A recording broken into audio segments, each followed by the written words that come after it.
Alright,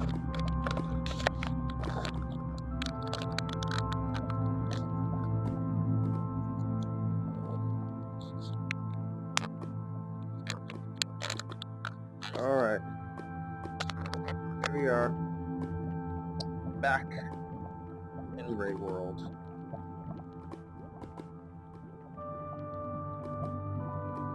So for reference, I did another video, but I wasn't able to upload it because I encountered an issue where basically I ended up doing stuff. It was recording, and then for some reason it froze on my computer. So only the video froze. So only the audio got displayed. But what we missed was essentially just another day of searching for our castle. And I think I got a lot closer. So where we are right now is a pillar where I believe nearby one of the castles, or the castle that we lost. So to keep you up to date with what happened last time, we got lost and we wandered into our old home. And then from there I made maps, found out that the maps were useless, also made lava roads. And I started making these giant lava beacons throughout the lands. So right now, I am going to go look around. I'm actually going to wait a little bit here because I'd like to make sure. I'm going to wait till daytime because that's what I particularly remember about the land around our castle. And we're going to find it. I believe it. I believe we're going to find it this time. I'm going to let the day break. I've been analyzing the videos that I've made in the past, our video with the castle, to look at some of the landscapes around where I initially lost the castle, some of the first things that I saw in that body of water, and that's what led me to believe that this spot that I'm at right now is very close to the castle, although deviated just a little bit, which I mentioned in that video that I was deviating, and which would have been okay, except I continued looking for my home and then eventually found it. As it turns out, the home was, let's see, what's the direction? It's like south, east, west, I think it's north actually, northeast from our castle. And we just kept wandering to the south, and eventually found what we were looking for. So right now I'm taking, can't see it, but I'm taking a look through my phone at the video one more time at some of the surrounding landscapes over this expanse of water towards the castle.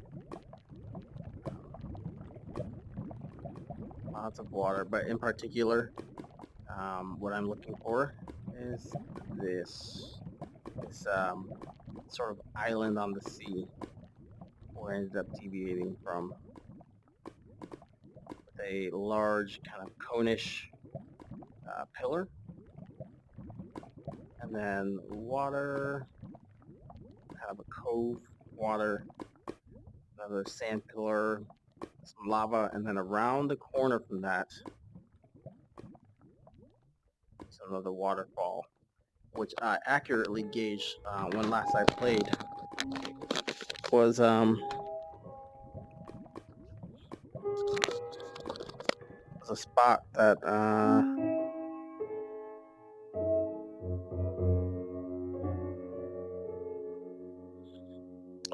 had a waterfall coming out of the rocks, and inside those rocks, see, I think this is it. So I think, so yeah, inside those rocks was inside the waterfall. There was a spot where I can go in and come out from above. So that's what I'm trying to figure out right now. This is this actually doesn't look like what I just saw.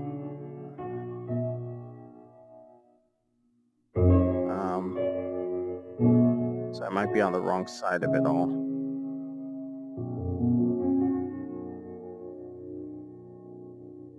I know there's definitely similar structures in the world. So I'm trying to find specifically the area.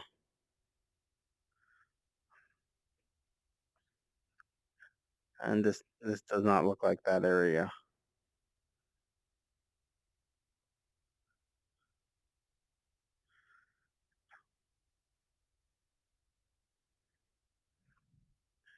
I don't know how much it would have deviated. Well, the land itself wouldn't have changed. So this is our road here, our path that we've been creating. I feel it. We're real close, but this is not the land that I know and love. So I just gotta move some papers here that are getting moved around by the wind outside, despite the intense heat today. So we may still be close, but this is not the area.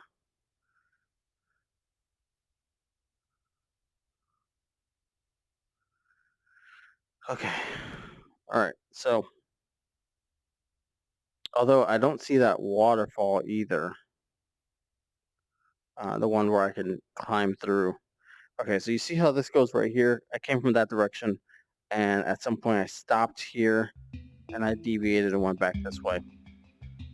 So I think, because I got a little lost on my way back the second time, this is one of the pillars that I made.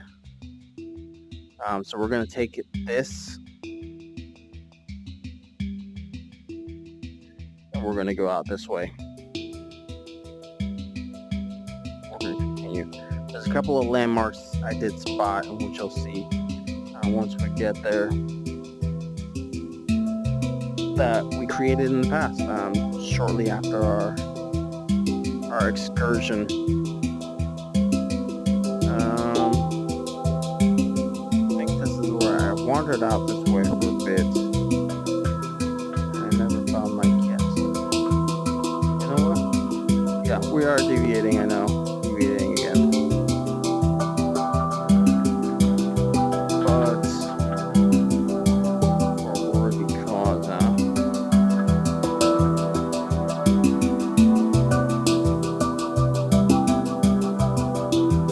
Ah, you see this?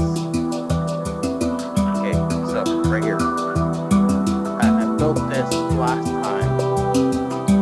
Also, this is just a sheet of lava. This was to help me get back to the specific spot. Interesting that the lava kind of just stops there. This was to help me get back to the spot that I need to be in order to find our castle. Putting this here, just go over again. This one seems to not go over, so we're going to fix it. This isn't really deviating here, but I know exactly where this check. This is in this orientation, so I know to go that way or back that way. Doing so will get us to one of our locations. So from that direction, we'll go back to one of the, I think that's the mountain back that way, the mountain of lava. This way, however, when I gone out this way, there's so much water that was nearly impossible to make a lava road unless I, built over the water an actual road and then filled it with lava. So I basically just had to keep kind of coming out and deviating just a little bit so I could keep pouring lava until eventually I found this. Now this area, this tower right there, I wonder one of these lands I believe was just kind of the indicative of I've been here before. It wasn't this one. Yeah, so I covered that in lava, continued on. Which can go around this setting here. Don't worry, guys. We are so close to finding our castle. It will happen. Man, this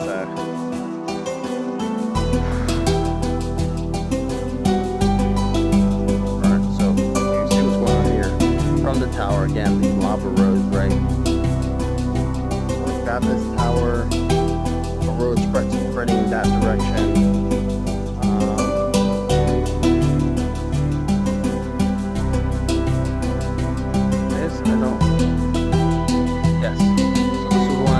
This was one of the structures that we had created, if you recall, somewhere in the past. Came over here and we literally dug a hole in the mountain. I forgot about it, right? But this was a landmark. So I built a reminder. And there, here's where I hang out with it. I planned on putting here as well with lava flowing out of the walls. Kind of goes in a little bit to see like a perfect spot for some kind of little home. Maybe that's just a house, right? A small house there. But before we get to that, we have to find our homes. We got some marshes here, right? Obviously, I went out in that direction a little bit, and I went out in this direction. So basically, we know what this is here. We have to figure out which direction to go. We're going to go in this direction because there's marshes out here, right? So we're going to go in this direction, follow this a little bit, and see if we can find anything unfamiliar, familiar. Well, everything's unfamiliar until it's familiar, right? So we're going to keep going out in this direction. I'm just going to add some more lava for sanity's sake. But I had plenty of lava. Because I need to find that mountain again. And the good news is, because I've been making these lava roads, we are close. And we can just trace these lava roads back and forth until we find the specific location where I know we'll find our castle.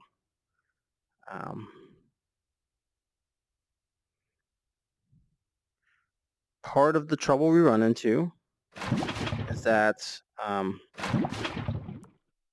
things like this, right? This is, well, I guess it's kind of a trouble, but at the same time, it's not.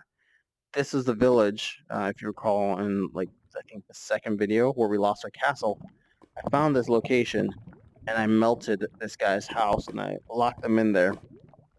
So yeah, maybe it's a bit cool, but he had it coming. And we built a little beacon here. It's a small beacon, but it's there. So check it out. Look at this, right here. You see what this is? This is our friend's lava mountain, where he also put some obsidian down when he was messing around. There's the lava llama and some water. So I went off in this direction, but I also went off in this direction. That's why we see these crossroads. Beacon, crossroad. We're gonna head in this direction. The day's already coming to a close. So yeah, there's danger in traveling at night right now because of the fact night changes the way things look, and it's much harder to recognize it. The lava roads will keep me on track, but recognizing where I've been, where I'm going, that's a bit difficult. So here we are at the next crossroad. This direction will take us back towards the water. This, I'm not sure. I think that'll take us back towards our actual home. We're going to follow this direction here. And then we'll trace it back that way. So eventually what I'm going to do once I find the castle is I'm going to come up with a better marker for locations. I guess I could just literally write a sign at each crossroad, each lava point that says, you know, east for home, west for castle, whatever it may be. And I can actually just start naming the places that we've been and literally point in the direction that we need to go to get there. So we know somewhere off in that direction is where where we just came from. Okay, see here, this breaks off. What's going on here? This is oh yes, it's just flowing down the mountain. It's kind of a cool effect that was made there. So if we continue this way, this will take us back to our other beacon. It's giant square. I'm literally making a grid, right? So there's some snow. But yeah, I'm making a grid so that we can't get lost. I'm just gonna deviate here because with the lava road you can do that.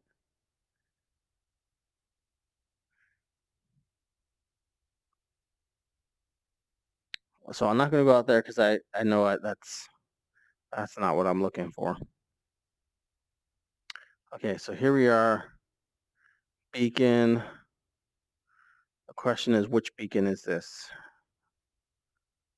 And I'm not sure, right? So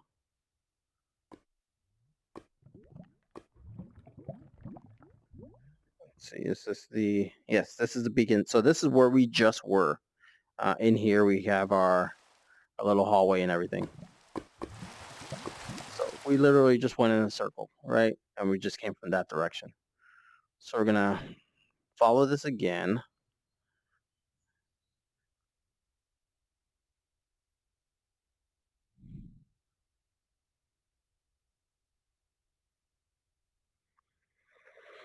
And we're gonna take the other direction.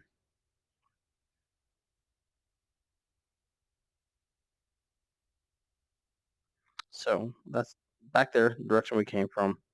Out there is it curves off to the left. I'm pretty sure that will take us home. There's a little spot here of nothingness. So let's yeah, it's water, that's why. Let's add as much as we can, right? There's a small beacon for the house. Something cool going on over here.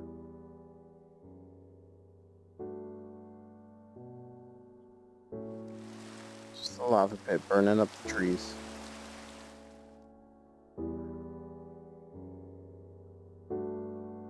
Alright. So this goes off in that direction and it'll split to the left. Here's our lava mountain. We're gonna go this way. Again, we want to center around this lava mountain. And I could just stop and take another look at the videos, but I don't want to leave you with nothing while I'm observing the videos. So I'm going to continue trying to rediscover our home. Okay, so we got a stretch of water here.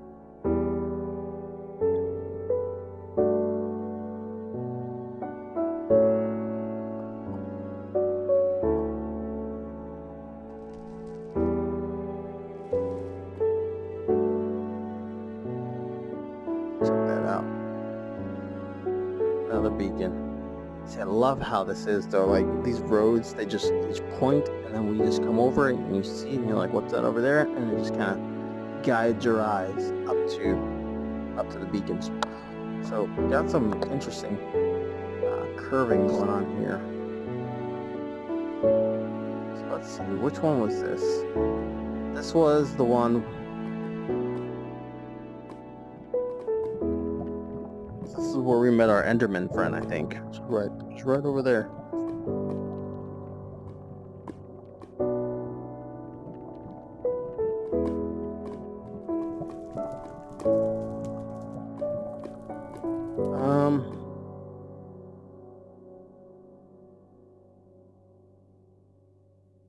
expansive water in this direction.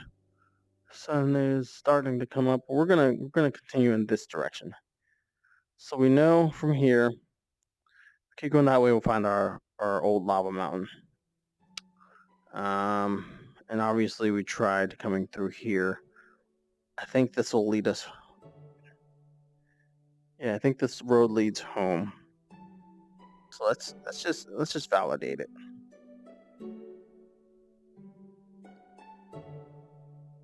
There's a little house down there. I'm just dangling my hands around.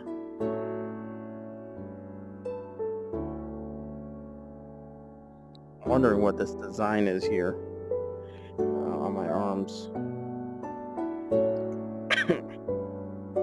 So I know it's supposed to be. Oh no, it's supposed to be Ellie. I get that.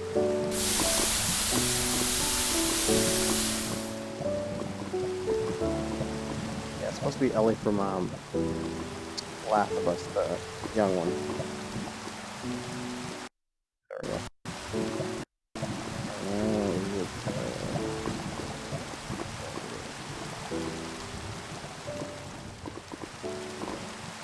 There we go, that's fun. Okay, we need to get another bucket of lava. No, Spider-Man, go away. So,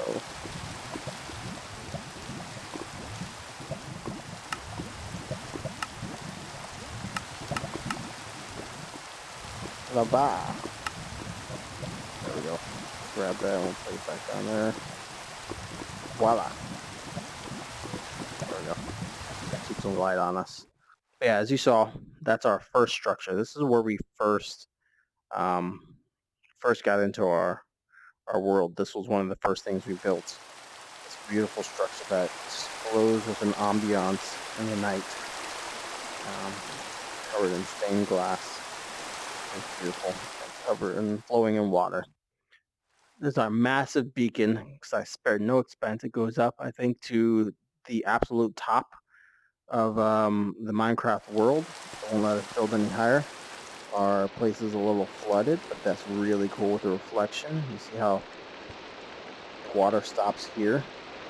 This is where the water falls in, right? So it's wet. Got some wet ground here. It's really nice. There's our pool, our skylight. It doesn't rain in here because we put some stained glass up there. But yeah, so this is our original home. And oh yes, underwater. Beautiful. Alright, we're flying up though, because we are finding our home number 2. So yeah, so I was right. That road led home.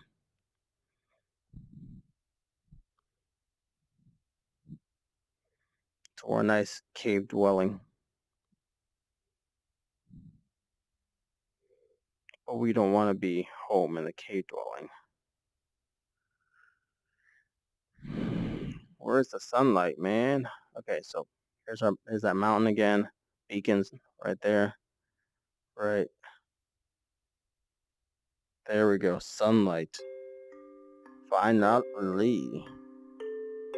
So this went off in this direction. I believe we got lost in that direction. This is how I originally found my way home, I think. Just wandered out so far. So the sun came up, but it's still foggy, which is the worst. The worst.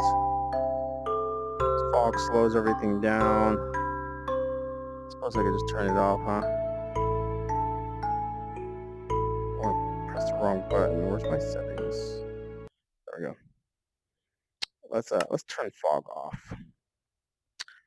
Resource packs, control resource packs. Oh, done. VR settings. No, it's not that one either. It's music, sound, skin, custom video settings. Fog, graphics. Yeah, we're keeping that up. VBU, dynamic, FOV, quality. Clear water, better grass. Yeah. Snow. Yes. Where's fog? Fog is like hidden somewhere. performance. Let's fog off. Animations. Water animation. All the animations on. Particles. Decrease mineral on. It's fine. It's not affecting anything. It's the rendering of the world that affects things. And fog. No matter what game you play, fog will always destroy your performance. Show FPS, lagometer, no weather. What? Can I, what is this? Weather's active slower. Weather is not active faster. Weather controls, rains, no thunderstorms. Okay. We'll keep weather off. So we're trying to get rid of fog. And if it's raining, it's foggy. Done. Details. Fog. There we go. Fog is off. We had fancy fog, but now we don't want no stinking fog. We're trying to find a place here. Let it get foggy when we find our location. Right now, as the god of this world, I declare fog is a sin. That's pretty cool, although I'm pretty sure if I got closer to that, it would fill itself in. Yep. Alright, so we got what's going on here? This is another spot that I did not do. Well, I did not do, quote unquote, if I had fingers, right? This was exploration by my friend. Therefore, we are still close. Is this that house again? I feel like maybe I burned multiple houses. No, this is it. Okay. Yeah, so, yeah, and that's a lava mountain. It's a lava mountain that's been built. Alright, let's go back in this direction. I really need to find the location where I found last time, and I thought I was close to home. And I literally found that cave where those waterfalls, like it's the mountain, and I was like, I see lava flowing over there.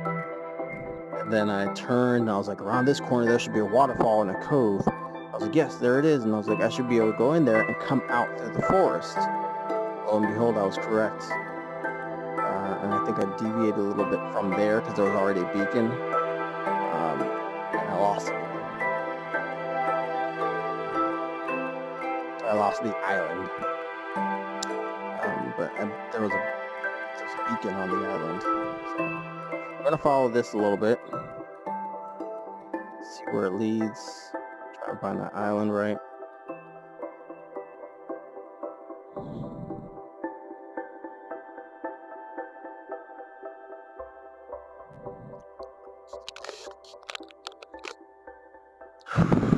Man, it is hot today.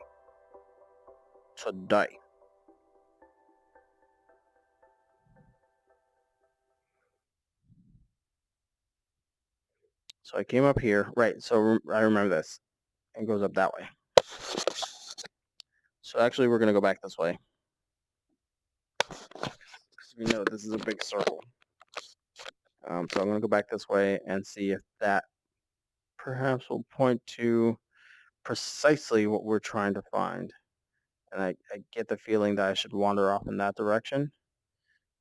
When has my wandering feelings gotten me into any good situations? So we'll hold off. We'll hold off. Just keep building this world around. That's actually pretty cool. Look at this. So this just drops in here. I guess the water's going in there. But look at that. Let's get some light here, huh? What's going on in here?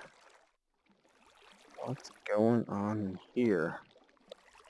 Got a nice, like, cave. Oh. Got some water.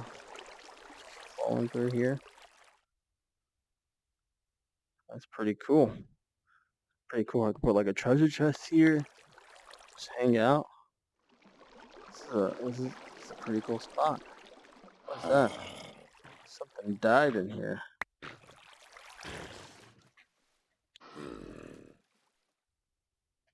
Cool. This means maybe I killed it. I think it goes further off in this direction. Hello, hello, hello. Some ore up there. What's that? Copper? Iron? I don't know. This is a cool spot though. I like this. Maybe we'll come back, but honestly, I'll probably just build in ground on my in my castle. Build an underwater layer once we find the castle, and then the real work begins because we got to build up those walls.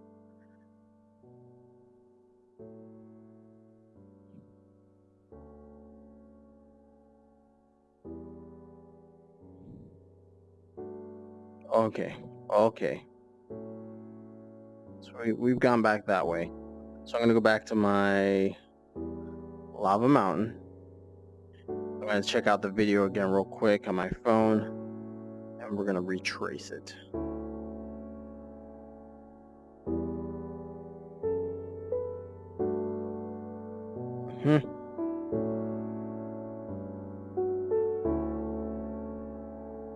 Here we are. Here we are at Lava Mountain. Okay, water is flowing in this direction. Lava Mountain. We'll see what's going. We'll see what is what. Oh, we're flying away. That's what's what. That's what's going on. There we go. Okay. So I'm just gonna keep this right here. Already got the video up, right?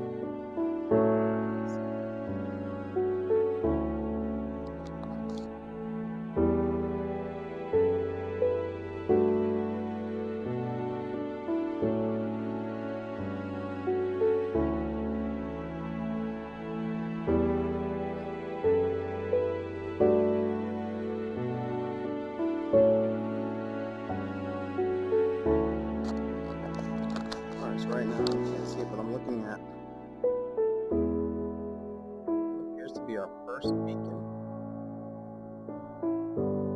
made in the night.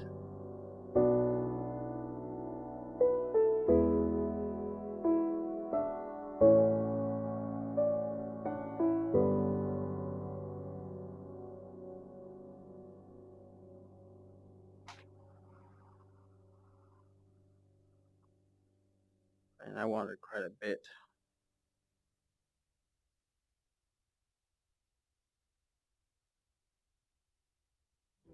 Okay.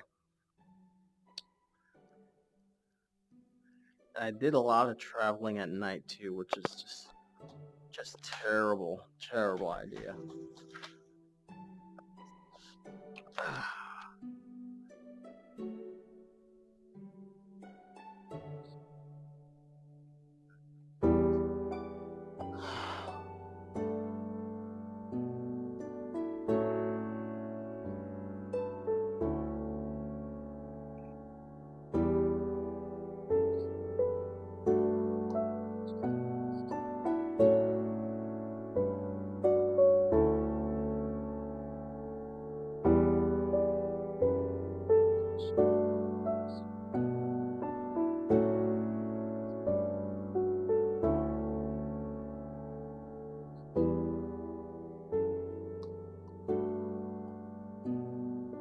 So basically, I just need to find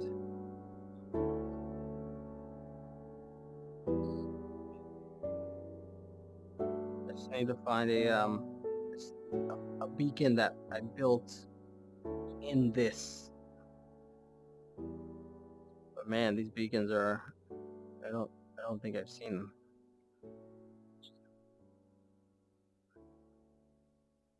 I need to find a familiar beacon.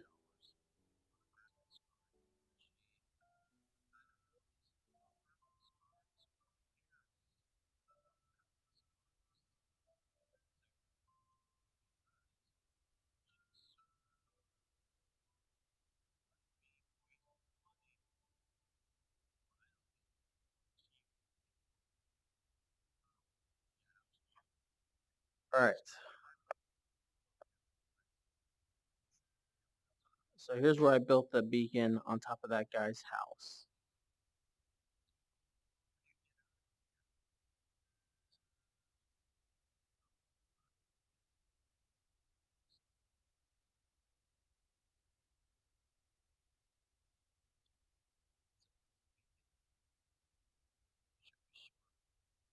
Aha.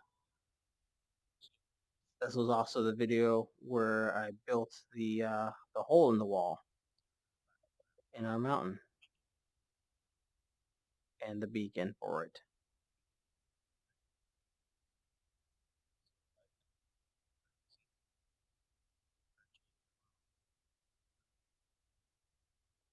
I did so much moving at night, those didn't really help me.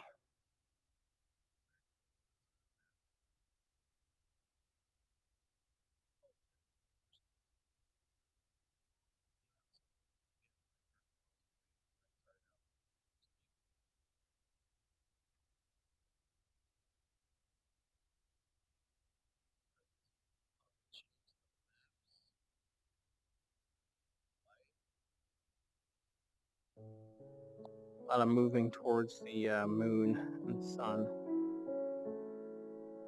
which will get you lost.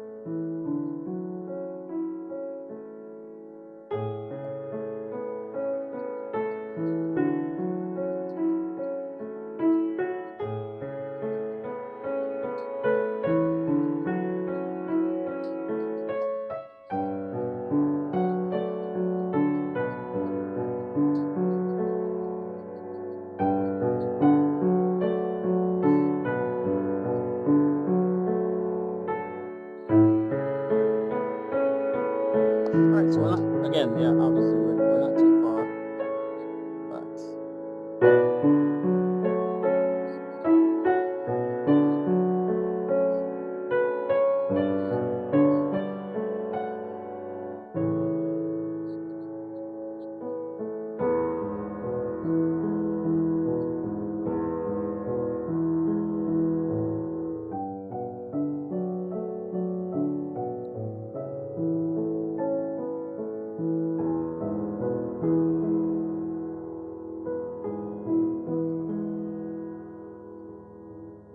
sun on the left, moon on the right.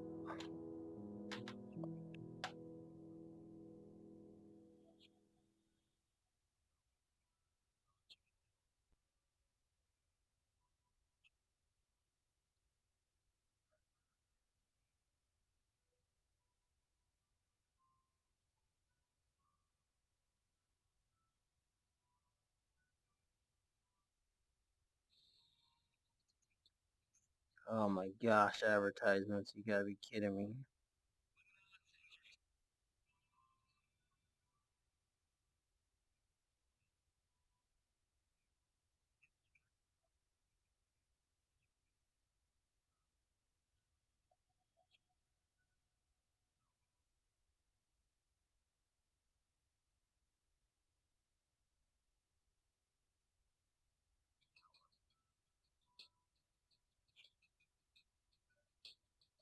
A lot of traveling over water too.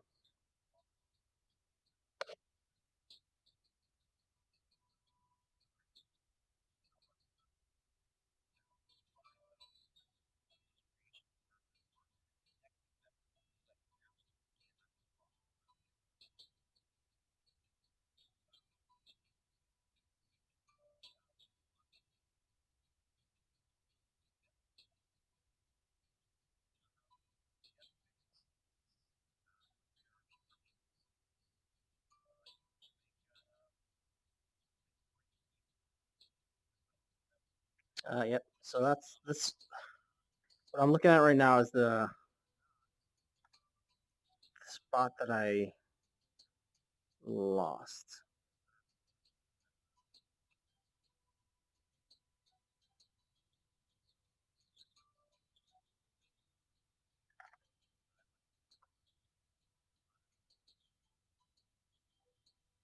Okay, so I've got a direction towards the sun. Towards the sun from the place where where he built the tunnel through the mountain.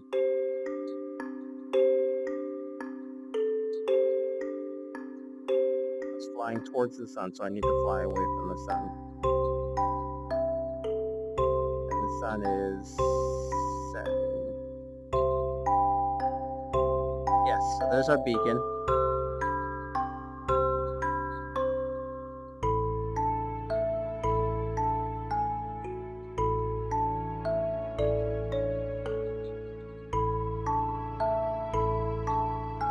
So find that spot.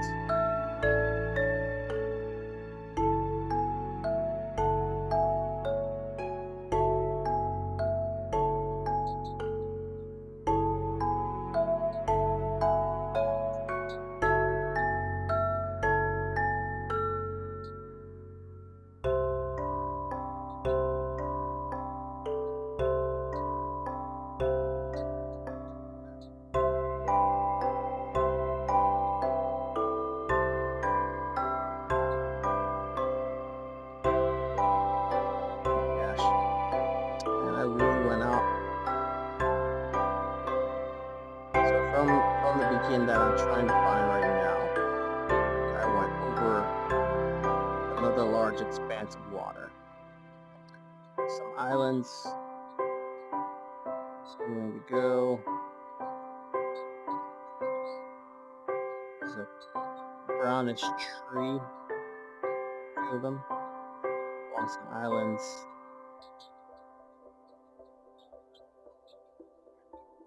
Some ponds. Mountains towards the water.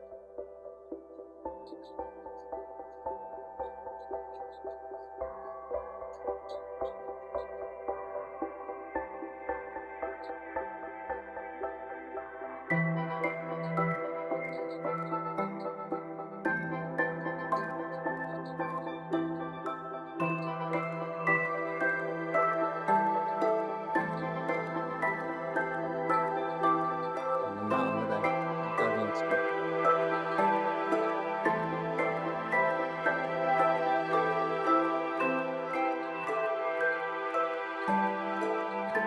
Into the cove. So I need to go away from the cove.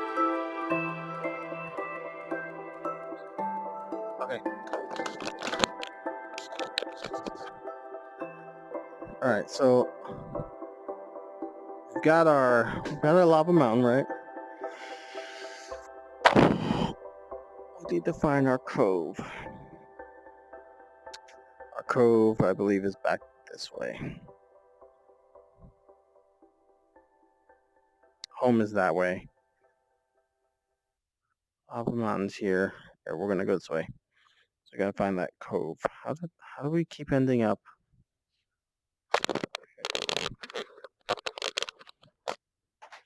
Keep ending up with an item in my hand when I shouldn't have any item in my hand. Options, VR settings, controllers, control buttons.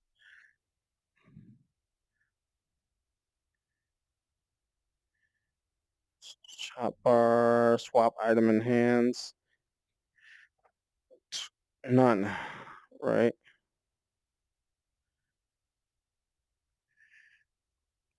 Can I just do this? Clear all.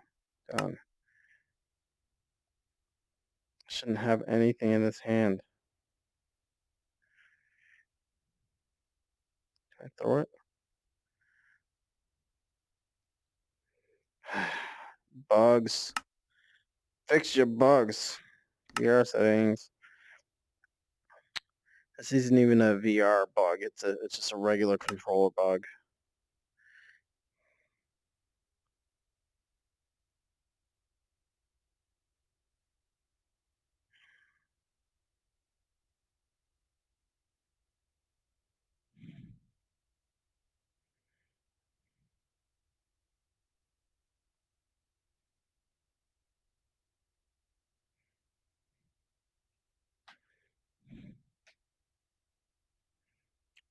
For this, I'm going to clear all. I'm going to do left.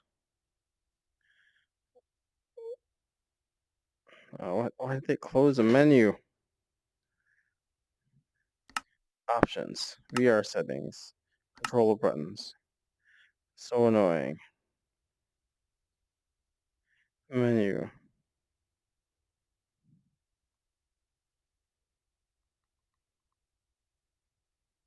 Done. Done. Done. Done. Continue. Okay, and garbage. I'm sorry, guys. This is so stupid, and I shouldn't have to apologize for Mojang's bugs. But I gotta find.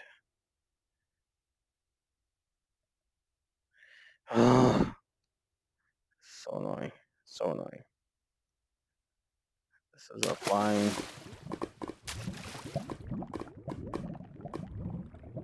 What? No screenshot. Give me options.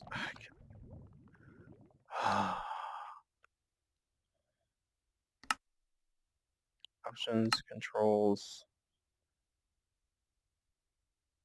switch items. F. What? Just get rid of it.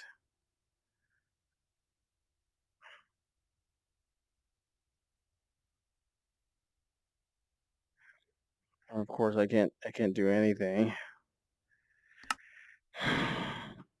VR settings. Controller buttons. Swap item in hands. Click.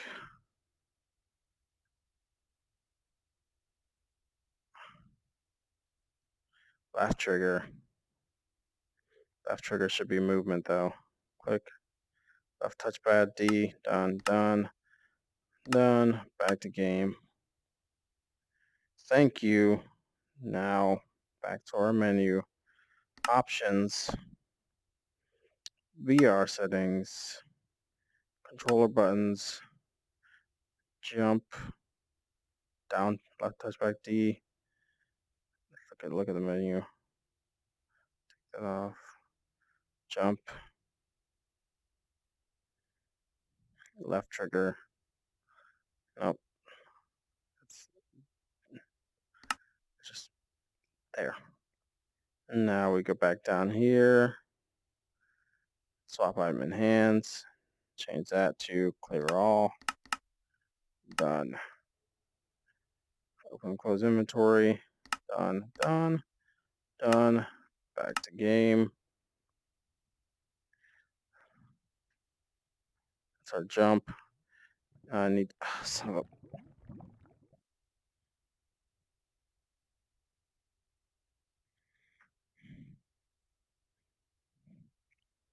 options, VR settings. Where's my move? Where is my move? Walk backwards and forwards. None. Right there. Yes, done. Done. Done. Back to game. What the frick?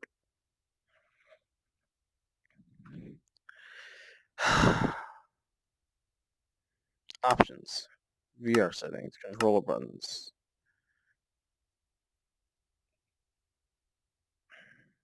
Menu. Give me the menu. Clear all. Done. Done. Locomotion settings. Reverse hands, free move, teleport, free move.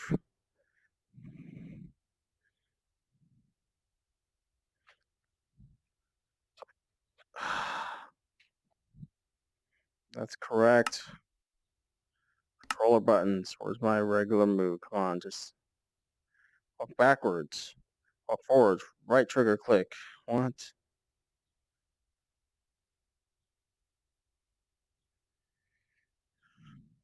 Defaults. Now we go back down here to, okay, done, done, done, back to game. We got our movement, not swapping any items, regular stuff. So can I still get the items back, or what is it? I can't, but I'm fine with that. Okay. Okay, sun's coming up. Oh, nice breeze coming in through the windows.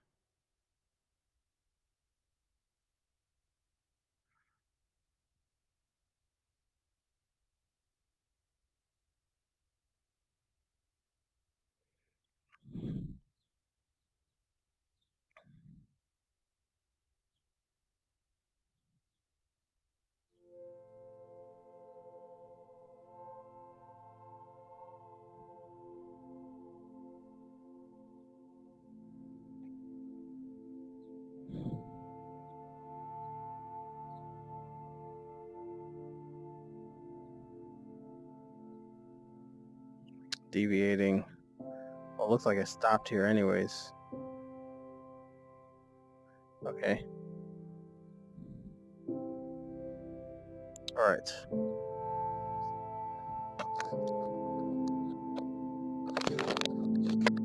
So this is the spot that we dug into the mountain.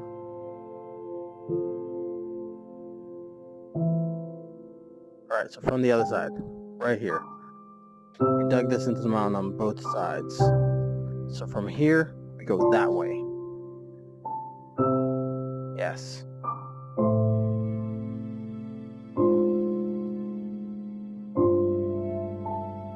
Okay. So I'm gonna give us a point of reference. I won't kill the piggy now, but gotta learn somehow.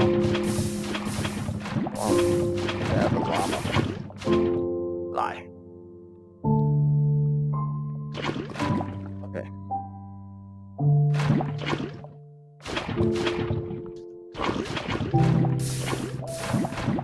I'll continue going. Melt a couple of these trees. Right. Lily pads. This wall here. Let's keep going in this direction. So.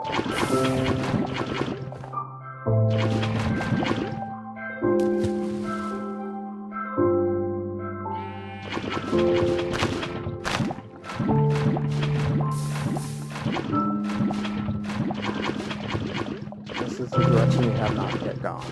So this is where we're going. We're heading home.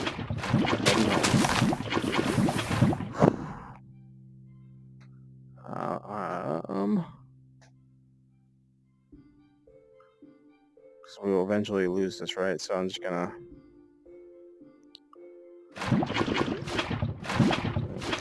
go do this. We have to burn some forest down to make our way home. Well, burn, baby, burn. Let's go in further. How old are you? There we go. So there's the brown trees we're talking about.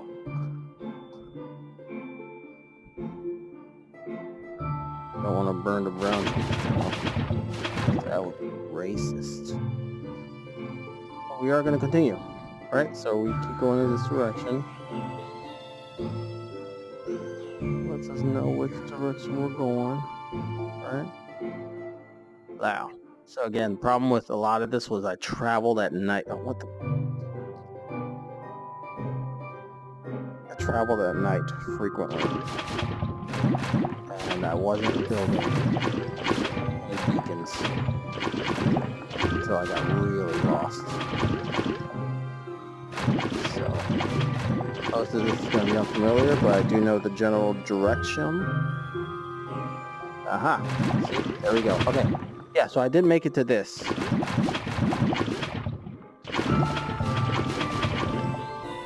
We're going to get over to that island there. So I'm going to push this out, right? Okay. What is this? Where are you? I know I'm not building anything right now, but I just gotta fly around this and see what I can see. Yeah, yeah, so this is the spot.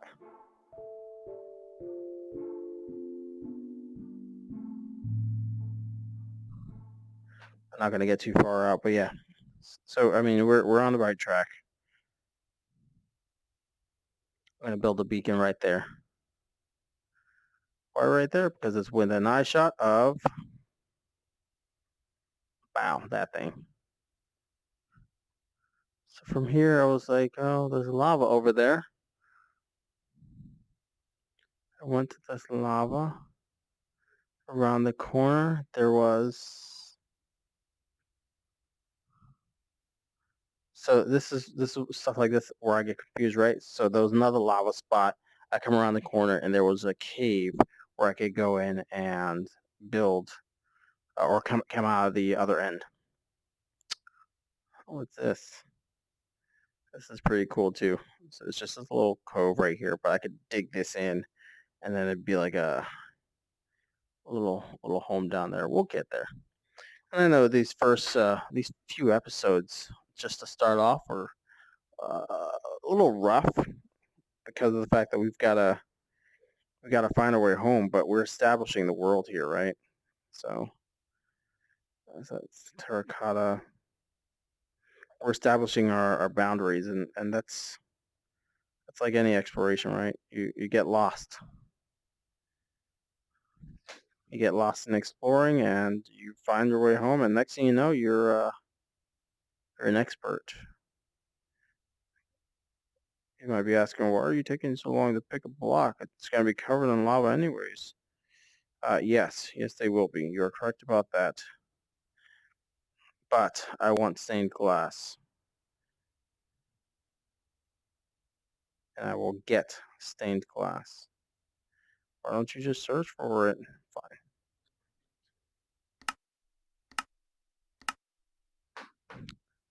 Magenta, purple stained glass right there. Okay.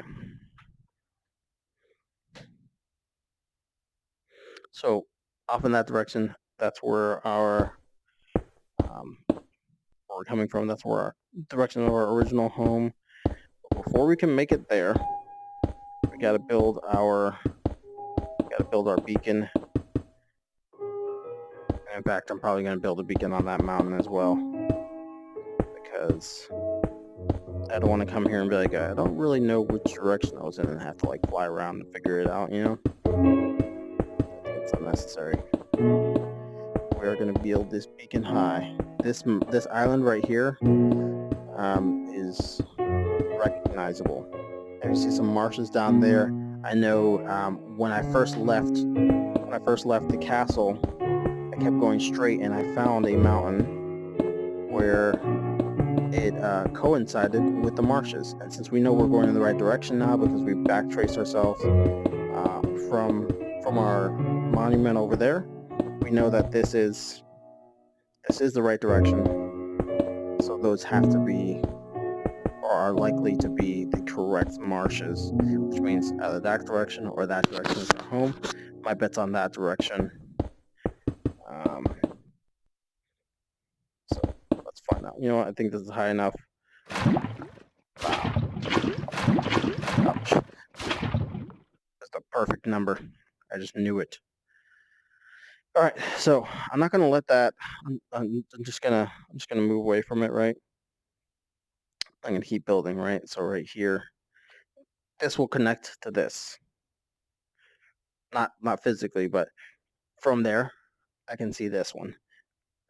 And with both of these in sight, I know to just travel back in that direction. So we're gonna do this. I'm gonna come over here. I'm gonna build this one up, and then we're gonna pursue this path in that direction. I promise you, we will find our castle this video. It's kind of cool how it lands on the water there, and different blocks and stuff representing the change in landscape over time. If this was a true anthropological or archaeological study, not just sand like that one over there, which says that that's just beach and it's just been like that forever. but this is high enough. It says that the land wasn't always covered in water. Anyways, so got that. We're gonna go from this end. You know what? I really like the idea of having this as a central point, to having a beacon here and another beacon there. And the sun's going down, and I'm tempted to just fly off in that direction. So we're gonna do just that. We're gonna build our beacon. So this one's gonna.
That's it. Yep, there's our okay and loud. So this one is as high, even though this looks below us and that looks like it's above us. It's just perspective, but they are the same height.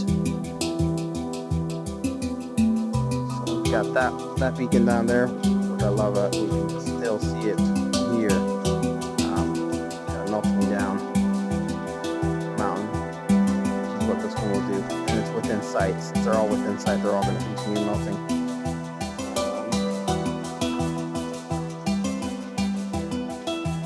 That one's on that there. This one. So it's got to be about here. About here. So there's nothing there. So we're going to go into the water. Going in. It's so cold. It's cold. It's so cold. This water.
Awkward.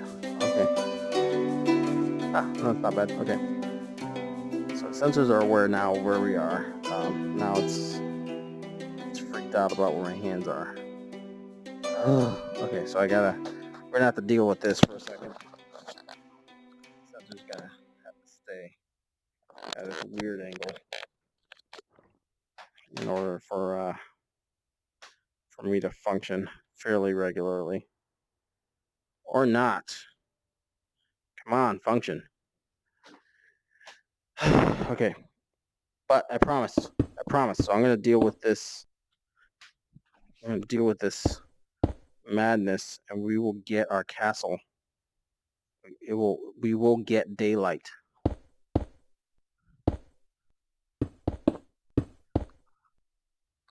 All right, I think that's good enough. So we'll right here. So destroying all that because we don't make messes in this world. Click, click, click, click, click, click, click. Squeak, squeak, squeak, squeak, squeak, squeak, squeak. I will leave that in there. This is okay. So here we are in our center. All right.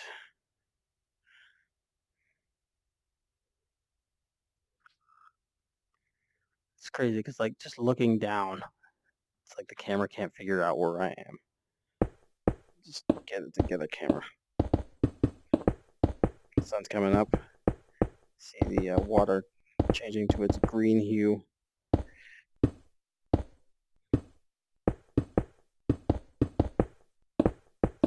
So yeah, I was going to continue on and build that out. But once we have the daylight, we don't want to waste it. So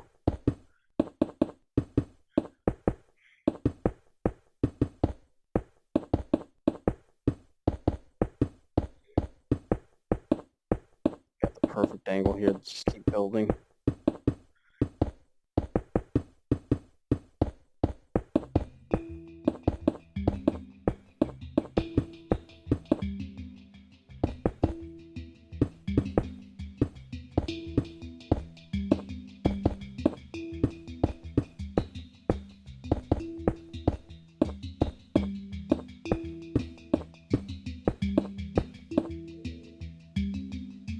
There it is. Okay. So now, one down, bam. All right, so daylight isn't completely up yet, so we still have time to expand this tower. Which means, I'm not sure I actually need to.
Ready here.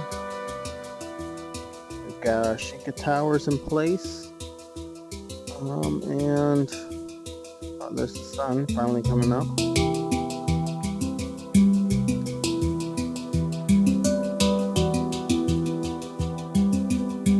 Another artifact here. You see as I turn to the right, more of the light gets rendered on the water. As I turn towards it, it goes away. Stay there all the time.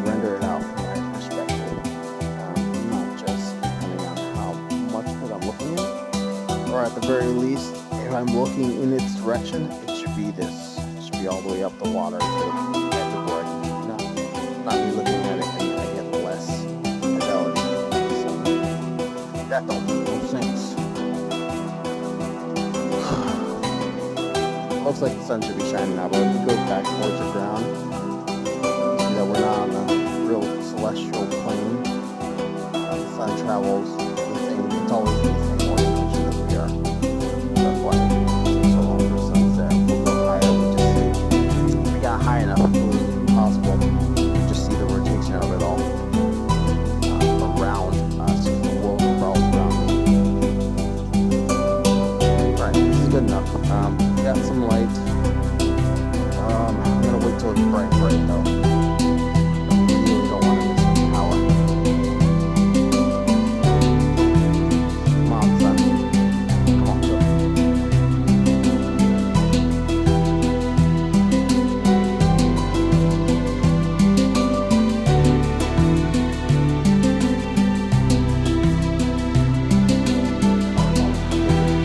Once you get too far away, it's gonna stop rendering. It's gonna stop flowing.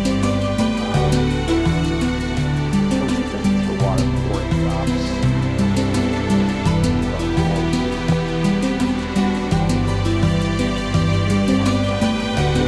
Light, a little bit higher. Once the shadow makes its that line right there at the edge of the sword, we'll go.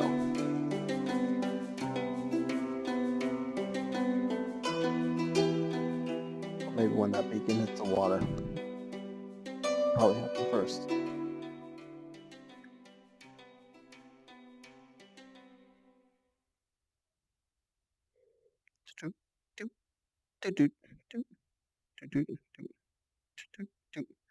There we go. All right. Yeah. All right. Let's move. Let's move. We're going in this direction right here, right there.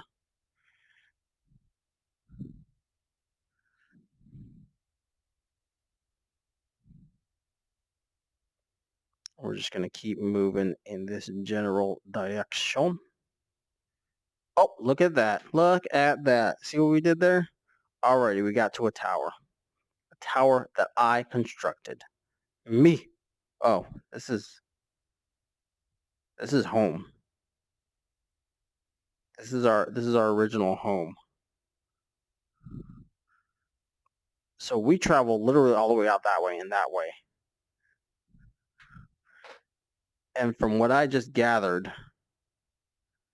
I've been this entire time traveling in a massive circle. Our home is literally right there. That's our mountain. That's disgusting. All right, let's travel this way.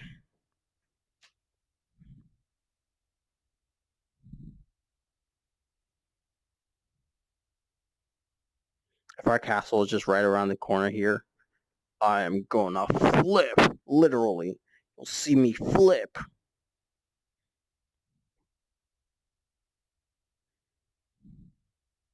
But it's actually quite possible that that's what happened. We just went in a slightly different direction and never turned left. Okay, so let's take a look at this.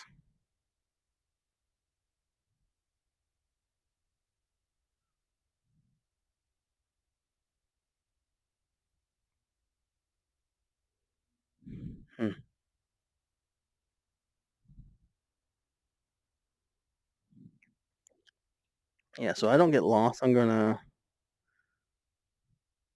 come back in this direction right here. This is already looking unfamiliar. This is great.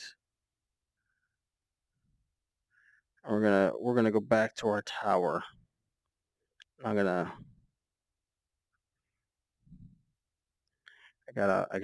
like lava road this up.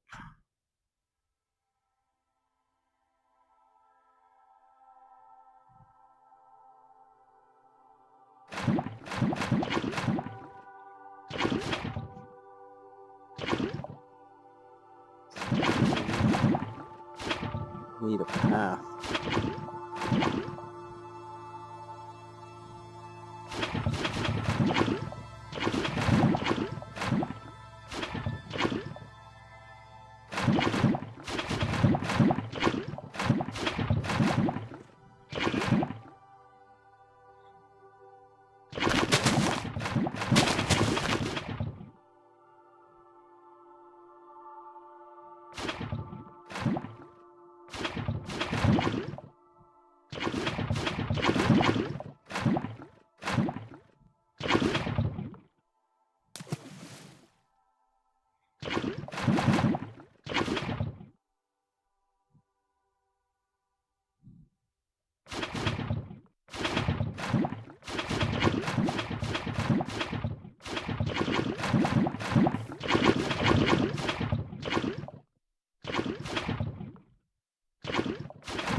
Into a forest, lighten it up. And then I'll get a higher perspective once we, hit some more water.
This doesn't look familiar, but okay, so there's our line.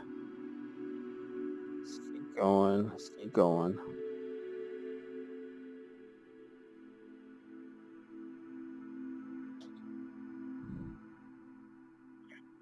Here we have some ice, some caves. The landscape has changed. I don't recall any of this. So we're gonna keep flying out this way. Yeah, see, this is pretty cool actually. What? Oh, this is awesome.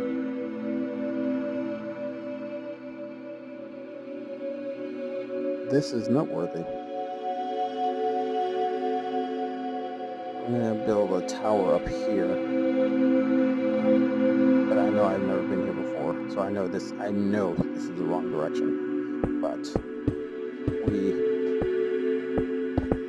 oh my gosh, just get together. Building this up here because I want to come back to this. So those icicles, the little home. Let's build some roads in there between them all.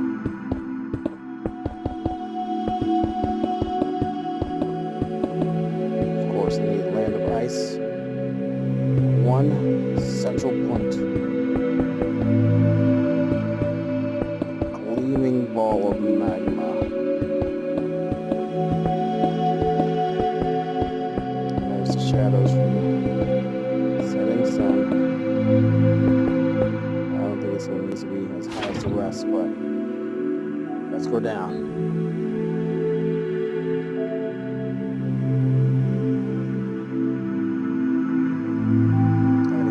Perspective here from this height.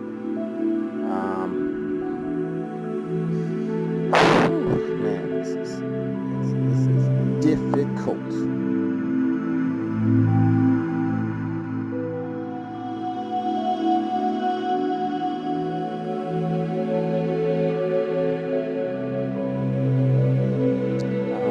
You might notice I didn't build a lava trail because I'm just going to use that one. Continue on my path. Take a look at this mountain here. something noteworthy.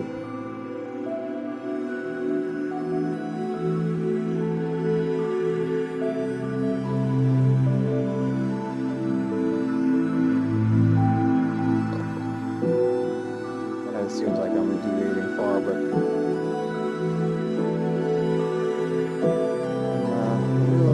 really not. So just head back in that direction behind me, and I'll see the lava spots. I love these divots in the mountains. All just kind of comes up and then it just drops inward.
Towers. Let's go between here. What are we gonna find?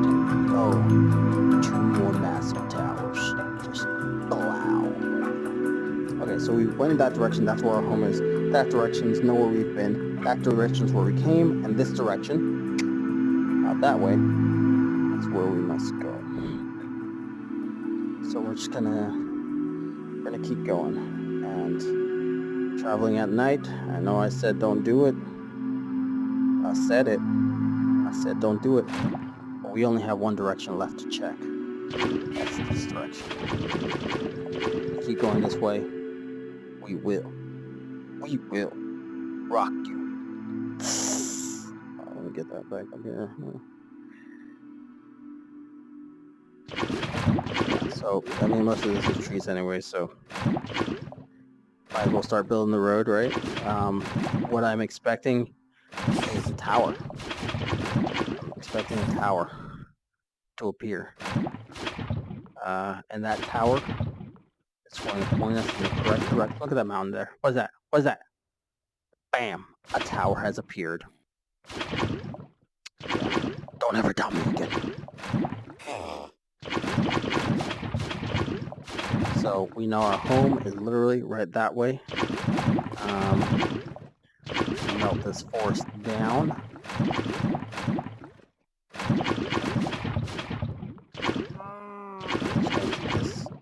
This going so we know what direction we're going in, right?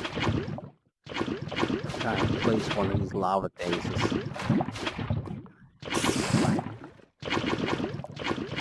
Freaking out, like, hey man, you want to see the mountains, man? No, I don't want to see the mountains.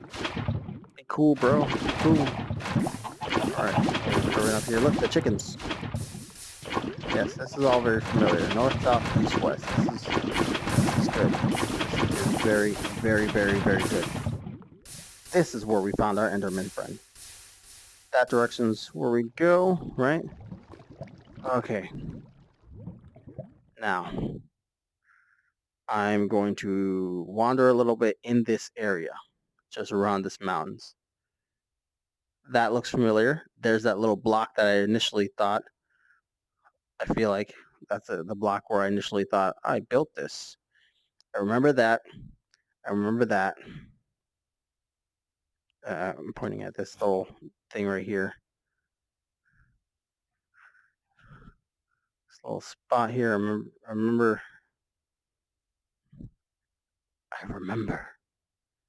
I remember everything. There's our Enderman buddy. It's probably a different one by now, but you know what ifs.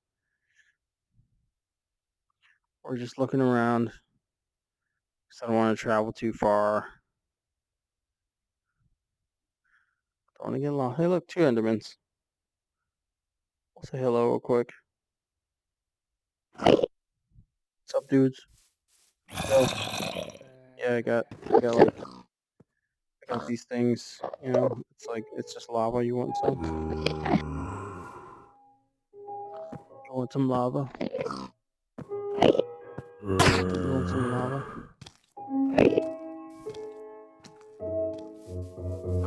Hey, do you want to be my friend? No? Okay, later. I'm kidding. I don't need no Enderman as a friend. Let's go. Okay, so this is also pretty cool. Remember, I'm just going around in a circle. There's that tree. I think I saw that. I did not create this. A little pool there. Keep going in this direction. There's our beacon again. And that direction is where we came from. Oh, see, I said that direction is where we came from. Yeah, no, it's correct. Okay, good. I thought for a second I was lying.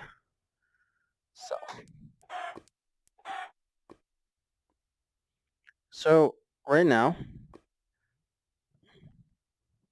look at that water flowing.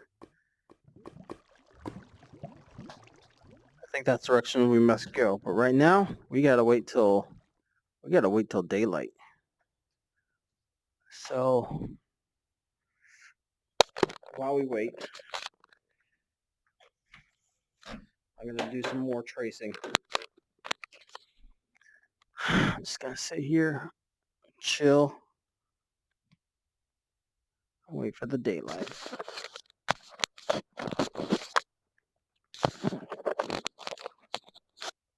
At the same time, I'm gonna go through the stuff.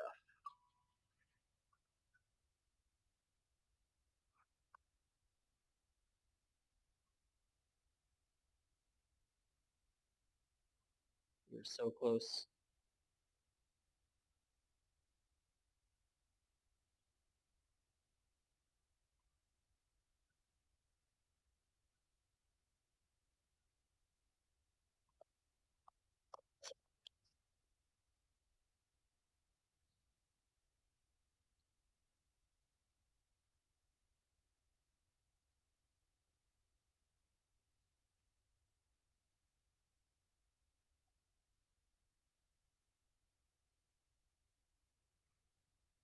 So right now I'm looking at the video and I see the tower that we are currently at. And this is 32 minutes in the video. We're at our castle about 20 minutes in. And I see as I built the tower.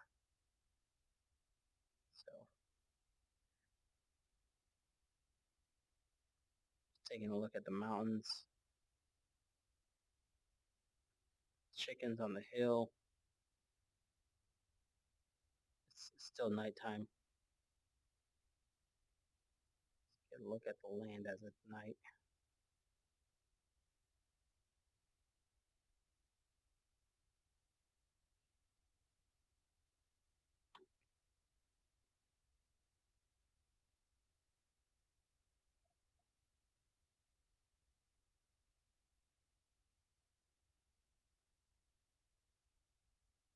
And boy, did I deviate.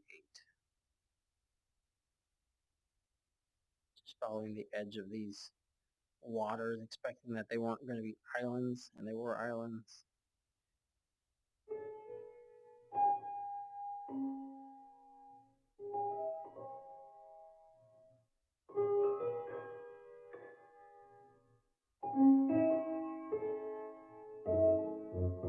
They got lost in the marshes as it turned nighttime.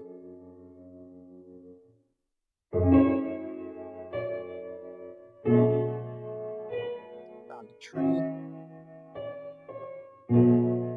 Yep, this is exactly exactly where we are currently.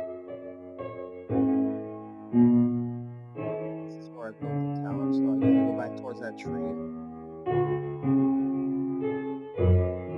lone tree with that weird feature.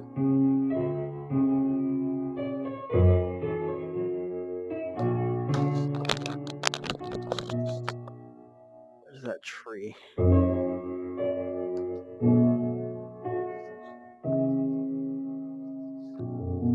We're getting some sunlight though.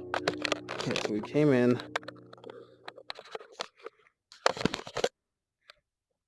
Came in from this direction. Right, and then I started exploring a little bit. So let's find that tree. I wandered off in this direction. Sun's coming up. This tree right here.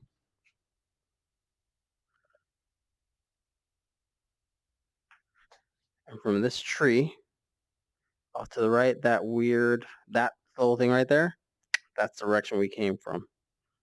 So since this kind of curves off in a strange way, this tree is now going to be a monument. Although I'm not going to destroy it because this is how I found this location. These are the marshes that I got lost in. Granted, again, we still have some deviation to correct, but we're going to connect this. That pig's going to die. It doesn't get out of there. We're going to connect this, and we're headed off in that direction. Yeah.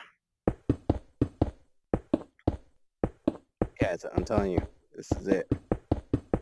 We will find our castle.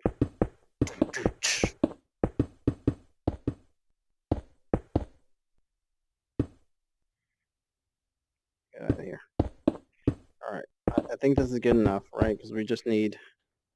What the heck? How do I keep losing my lava? Lava bowl. Lava bowl. Lava bowl. I'm lava bowl. See what I did there? Okay. Now, our beacon's there. I'm going to continue this lava road out in this direction, and I'm going to connect those two because I can't really see the beacon from there, and we want them to connect. So I'll leave that chicken alone because I'm feeling generous, and we're just going to slide down the mountain. Sweatpants. That chicken. Save that chicken too. All the chicken. Hungry, hungry, hungry. Okay.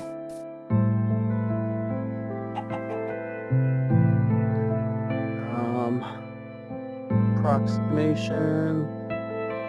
About here. Right about here. Okay. Right about, oh my gosh. Get together. Get together. In the center. Yeah, so I'm sorry about this, but I made a promise. I will not turn this console off and recalibrate and save myself from motion sickness until we find our castle.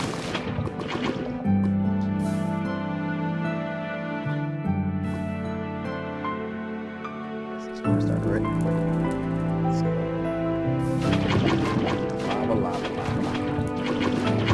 Lava this game. Let's put it over here.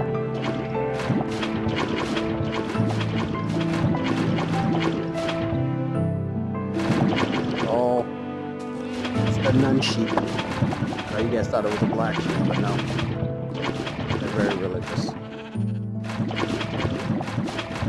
And it's none of your business if they're a black sheep or not.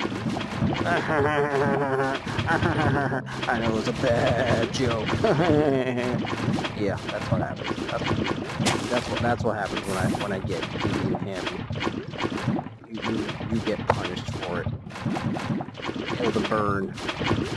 Lava the burn. Okay, I'll stop for now.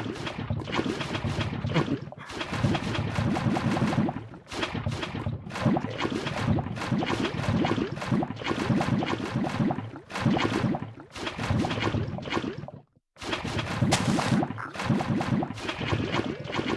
These are the very marshes in which I once was lost. That looks like something I may have built there. It's all the way up the mountain. Oh, let's get grooving. There we go. We got a road. Beacon's built. This is the direction we came from. I'm just gonna fly. I'm just gonna fly in this direction. But you better believe I'm building the road. Do not get lost. All our roads will be connected. Even if we got lost, we will find our way back.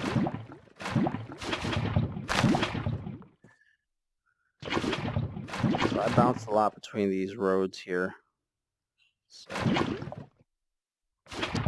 it'll just be important to have this representation of lava in these spots. Connect where we are and where we've been.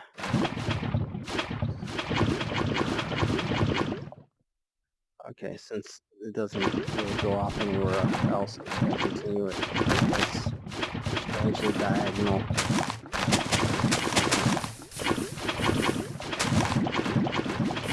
And then push on to this side, where we will continue.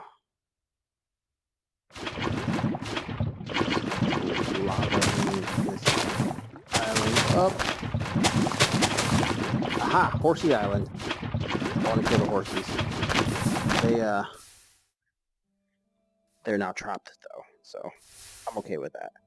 You okay with that? I think they're okay with that too. Yeah, you're okay with that.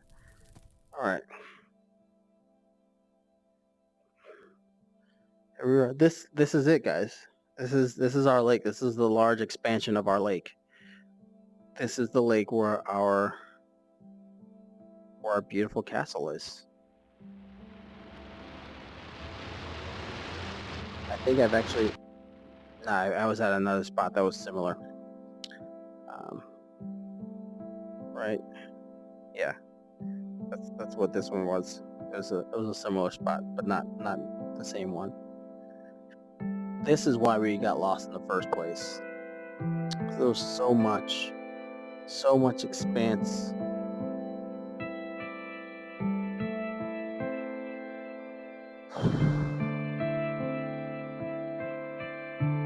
Yep. So I need to at least know which direction to continue going, so we're going to continue building lava this way.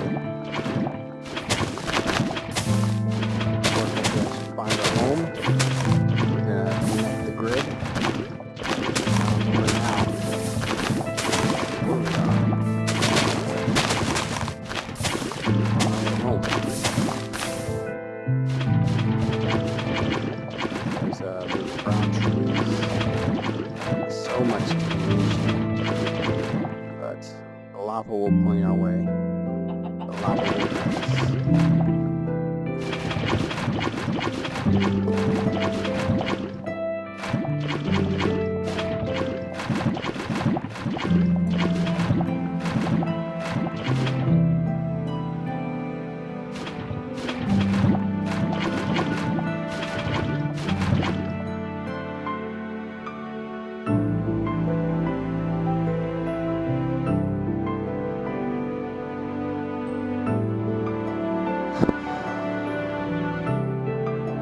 So excited to finally find the castle. I refuse to deviate. So we have to find it. There's another one of those spots. I deviated so much in locating this place that I'm gonna have to. But I'm gonna build towers. I'm gonna build so many towers. But first, we're gonna give this a chance. This direction a chance. And then like our central HYRULE. See, yeah. So I don't remember any ice. So we've already, as far as I know, we've gone too far. Why am I still going then? Excellent question, sir. Back. So we're gonna go back. Besides, the sun's going down, so we want to get back to our tree tower. Somewhere in this direction, right here, is our castle. And I will painstakingly scrape it out of this world, because these maps are garbage. Although I'm going to get rid of this one, and I'm going to make a map to our castle. And then we'll keep the maps on us if we decide to explore, just for the sake of being able to travel from beacon to beacon. And by traveling from beacon to beacon, we will be in range of the maps. So, sun's setting. I'm in the middle of nowhere, and I'm okay. Why? Because in a few moments here, we're going to see a lava road.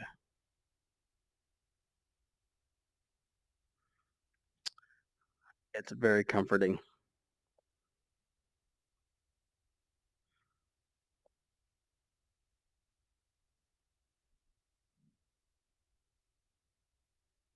Yep, so we're just going to trace this back to the tree. And then I'm going to take another look. And I believe we're going to go to the right here, which is, because someone's on the left, moon's on the right. So honestly, I could be heading in the right direction, but I just need to, I need to be sure. I can't just keep going. Or at least I need to see how far in that direction that I deviated. So I can relocate my castle. I want to know what those are for. I'm sure somebody might put it in the comment if you know what it is. In the years I've spent playing Minecraft, the end game was never my goal. It was just to create a new world. So that's what I do.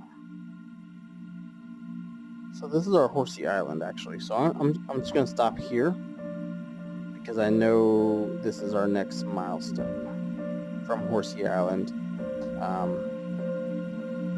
can find where we need to go next. So take a little rest here in the sky.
probably better that I lost it in the last video, as opposed to having found it and then you guys never knowing the process that I went through to find it.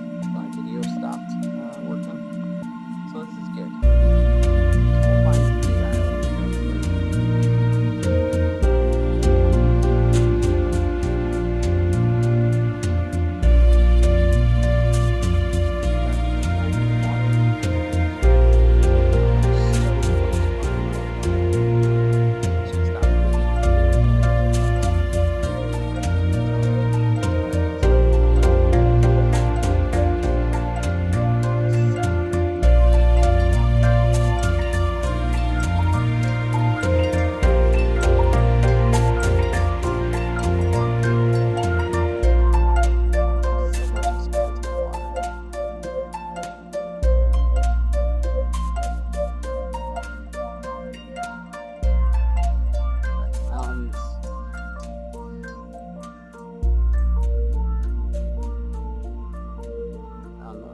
Left of the mountains there are marshes. So the marshes will be on the right of the mountain, pointing in the direction of Holy Castle. Continue on. Let's work that over here.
And there's Horsey Island.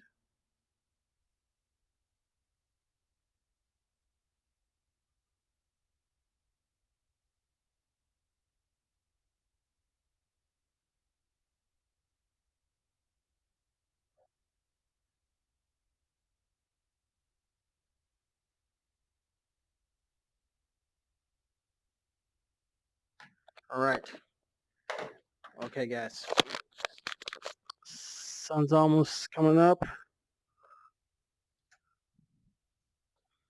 We're at Horsey Island. This spot right here. So we actually come back this direction here. Yes.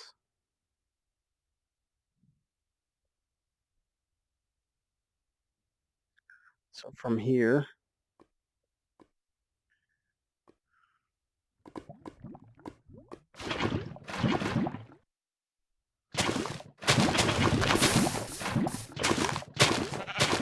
here, yes.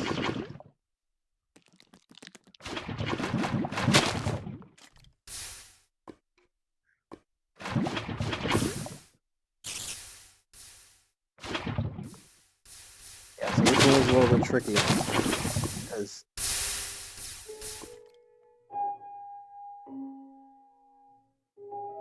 Horsey Island is there.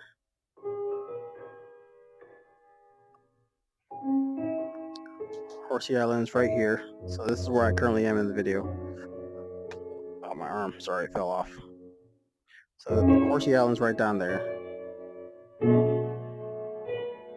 This little spot. Oh, this little spot exists down here.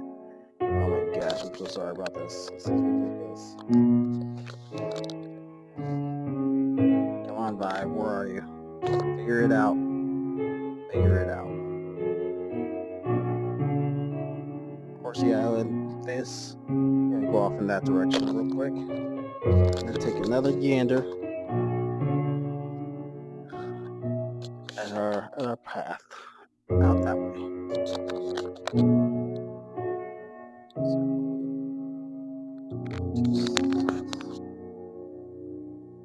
It's a mountain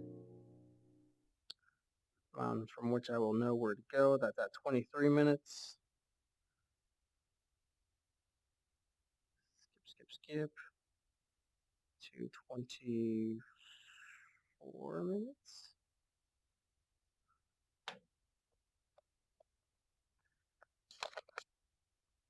So this is the hard part. So I deviated so hard on this that I lost where I was. But man, I was actually pretty far away from our initial castle, our initial home. My friend, he didn't travel too far away from our original home, and then I, in trying to discover our home, traveled so much further away. All right, so I came out from this mountain. This is at 24:22. I'd circled the mountain. It's 24:30. Back to where we are. I know where our castle is.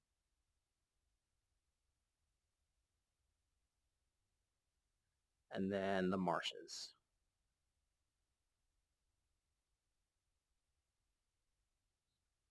But man, I deviated so hardcore. So talking about this block that's hanging up in the distance with some water there. And I move. It's at 25 minutes. Come on, start moving. Okay. Marsh is next to the mountain with the weird square indentation in the marsh. Following the marsh. Deviate a little bit to go find see what's in the cave. 25:22. We're like 3 minutes away from home. Came back out. Continue in the same direction through the marshes. Mountains on my right. Through the marshes, mountains are on my right. Then I took a super hard left when I saw something. Still going through the marshes. And there was a small hill with a tree that kind of stands out. And snowy mountains in the large town plaza. Snowy mountains with a large plaza and a hanging snow block.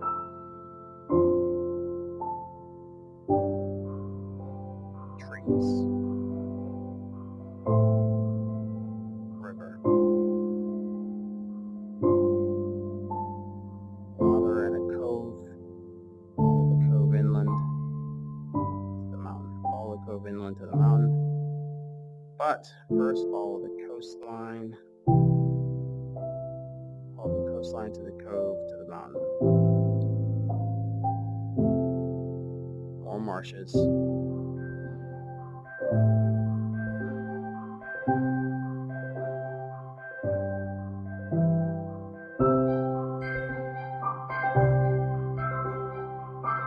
Islands.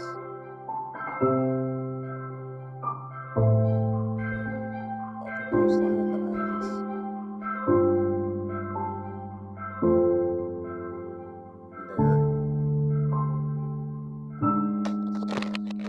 And follow the coastline to the islands to here. Okay. There's a mountain. Let's get the lava ready. Alright guys, this is it. Moment of truth. Follow the coastline. Follow the coastline. So we went back that way. That's towards our home. We are following the coastline Follow the coastline.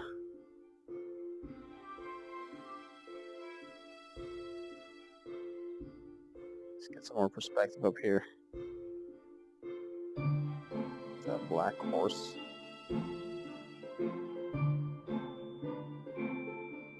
That's pretty sweet, yo. Okay, so follow the coastline.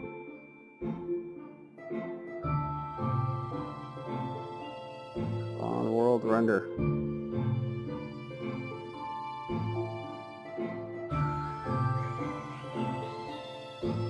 That ain't right.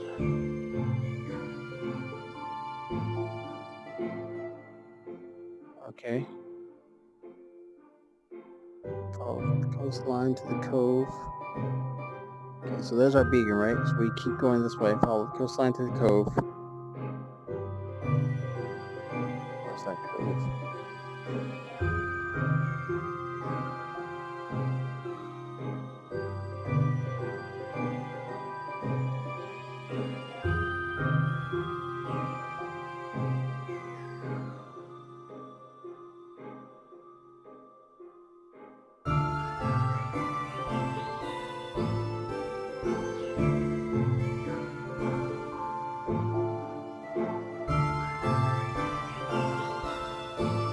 Again, I'm deviating pretty hard here. Marshes. But I'm just following the coastline, so I'm just going to take it all the way back. Mountains. Marshes on the left, so this is on the right. Large plaza.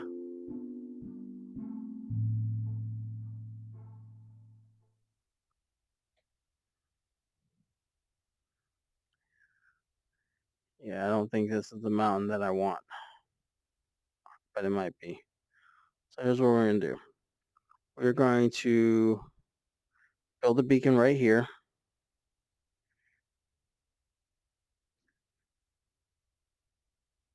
No, not there. We're going to build it right here. We're building it here. We will have some more semblance. We're going to continue following this coastline. But man, it's hard to retrace exactly what I did here, because I just popped over so many features, so many physical features, geological features, that it's madness. Like I got so distracted, and that's how I got lost. Got so distracted, and I just turned left, turned right, just follow the coastline here, and I didn't remember any of what I did. So super high beacon for this one, because we need to see this one. I think this is good enough. But let's continue. I'm just gonna keep following this this mountain here just for a sec.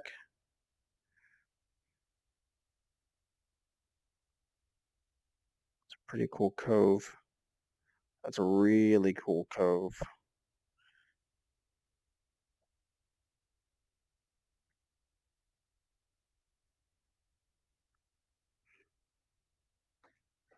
Yeah, if I'm gonna get find my way back, these beacons are gonna be pivotal. I'm trying to save sunlight, so that's why I'm not building the road right now, because I can go from beacon to beacon.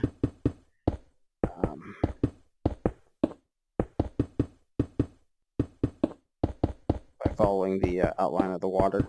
But what I'm looking for is a specific cove that I saw in the video, and it's hard to say that it wasn't far from the island, from Horsey Island, which I know for a fact is exactly the right island because of the structures in the water nearby. But finding that inlet, little inlet,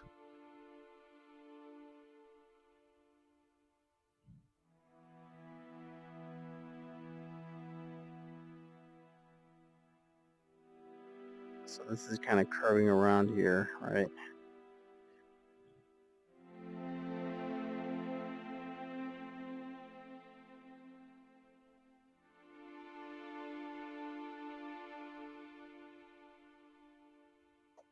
It's not the inlet. Yeah, and see, I'm about to get lost because this is going inland. So, and the sun's setting, so we're going back.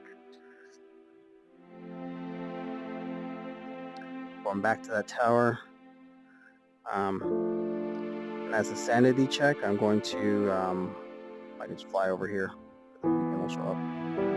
As a sanity check, I'm going to fly to the first beacon. This one will still be being created. I'll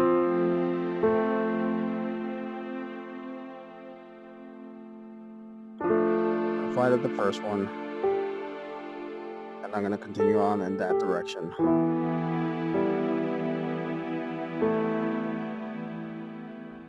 I suppose I could wait for this one to be built.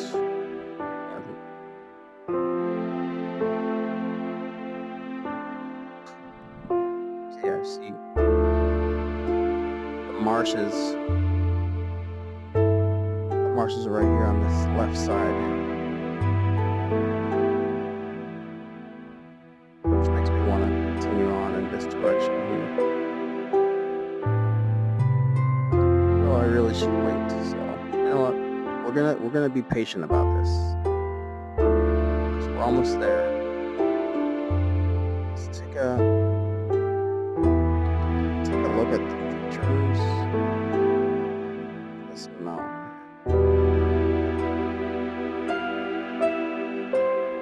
It's kind of cliff face. She drops off.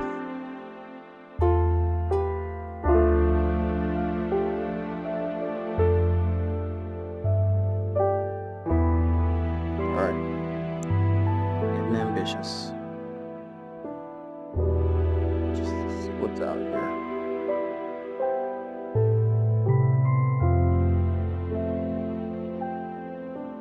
There's an island there. Oh, and another beacon.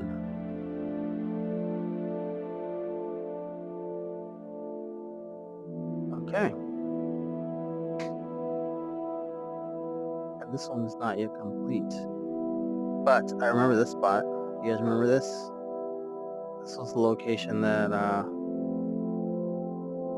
it's a cave, and it was pretty deep in here, and I wanted to dig it out, but yeah, and so I did that. I've been looking for this spot for a while, but again, guys, I mean, we're here in the vicinity. We're here. We're here. So I'm gonna carry this out. It's gonna take us to the last beacon that we just created. We're so close. And I got super lost in this world.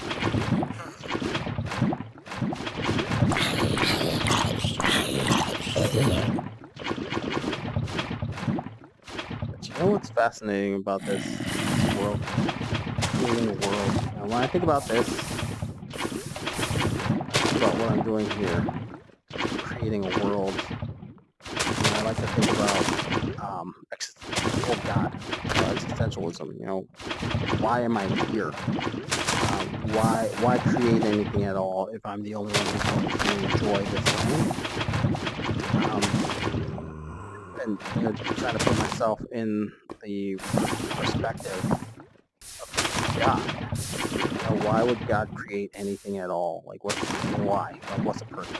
What is the benefit of creating anything, much less creatures to survive in it, or humans to interact with it? Why create it? What's the purpose? What's going to accomplish? And at least for me, in creating this new world, my answer is I don't know that it's going to accomplish anything. But that's not the point. That's not the reason why I created it.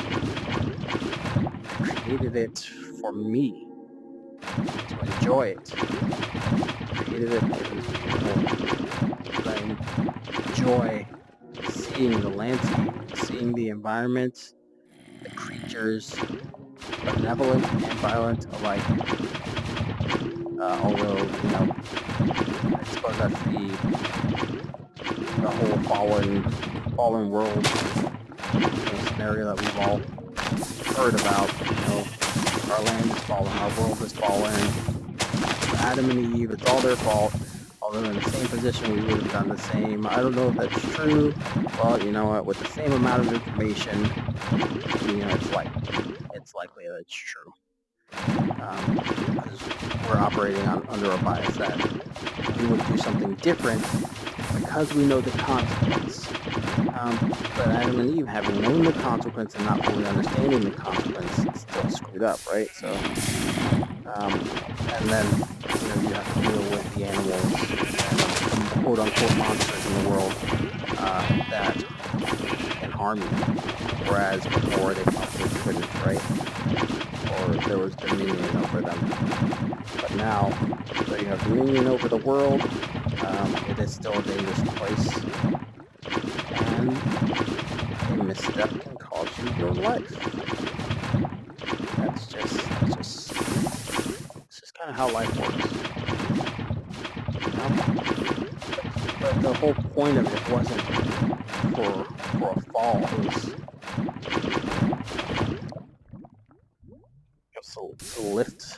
to lift up the world. It's to create something beautiful to enjoy. And yeah, life is hard, but it's also beautiful. There are more good things in the world than there are bad. There are more benevolent things to experience than there are negative. That's the reason why I'm creating this world. Everything I come across, sure, it may be variations of things I've already seen. This is just another mountain. This is just another marsh, another forest. But there are features that appeal to me as a human. And that would be the same for anyone else. There are certain mountains that'll appeal to them. Certain coves that'll appeal to them. Maybe they like the water more and they find a spot in the water that'll appeal to them. But it's an individualized experience, and the world is so massive that there is space for an experience for everyone. And that's what's so cool about it. And that makes me appreciate God even more. People give him flack just because, how can a benevolent God allow people to get hurt or a little child to get cancer? He's not allowing these things to happen as if he's doing them. That's just the world we live in. Why doesn't he just change it? He will eventually, but the whole point of God not intervening is because the same people that complain about what God doesn't do complain that God has too much control over their lives when he does absolutely nothing, which is so backwards. Like, how can God have control of your life if you don't want to give him control and you don't want anything to do with him except when you want something to do with him, but then when he has something to do with you, you're complaining that he's interacting too much. He's too powerful. He shouldn't have control over my life, be able to do anything. He shouldn't be able to decide anything for me. So go ahead and get sick. Go ahead and die of cancer. These things are, it's just life. It's life without God. That's why there's negativity. Because God gave humanity exactly what it wanted. A life without him. Those who seek a life that is greater and benevolent, that comes only from God, obviously the Creator, they tend to find those positive experiences, because even though God isn't directly intervening, like showing up and be like, hey, I got you this new job, apply for it, or hey, this is here's this new house. He's not Oprah, right? But God does give gifts to those who ask. It's not gonna destroy your life because you ask to be healed, right? Healed or not, doesn't matter. The point is, know that there's good. Because we know that there's good. Look for it. It's popular thing. Alright, sun's coming up. Check it out. On this beautiful world, another day. And we found another beacon, which is perfect. So we're actually going to follow this all the way over to that beacon again.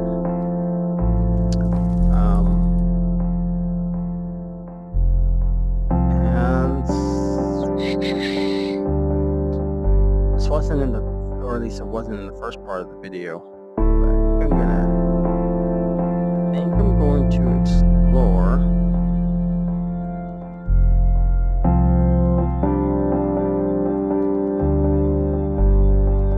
in this direction, away from the top. So let's go down here. So we're gonna add more lava. But I got kind of a nice little drill.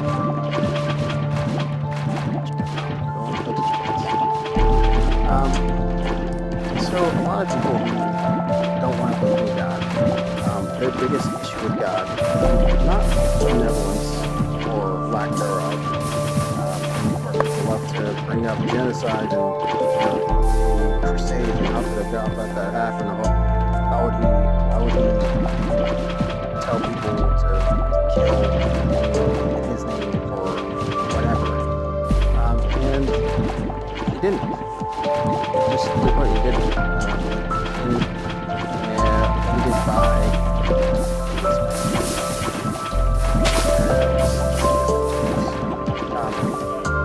the old kings, aided by the Catholic Church, which historically is bad and against God, essentially. Nowadays, it's very individualized because no one actually really believes in God. Even in the churches, they just go to church because that's what you're supposed to do, which makes it harder to define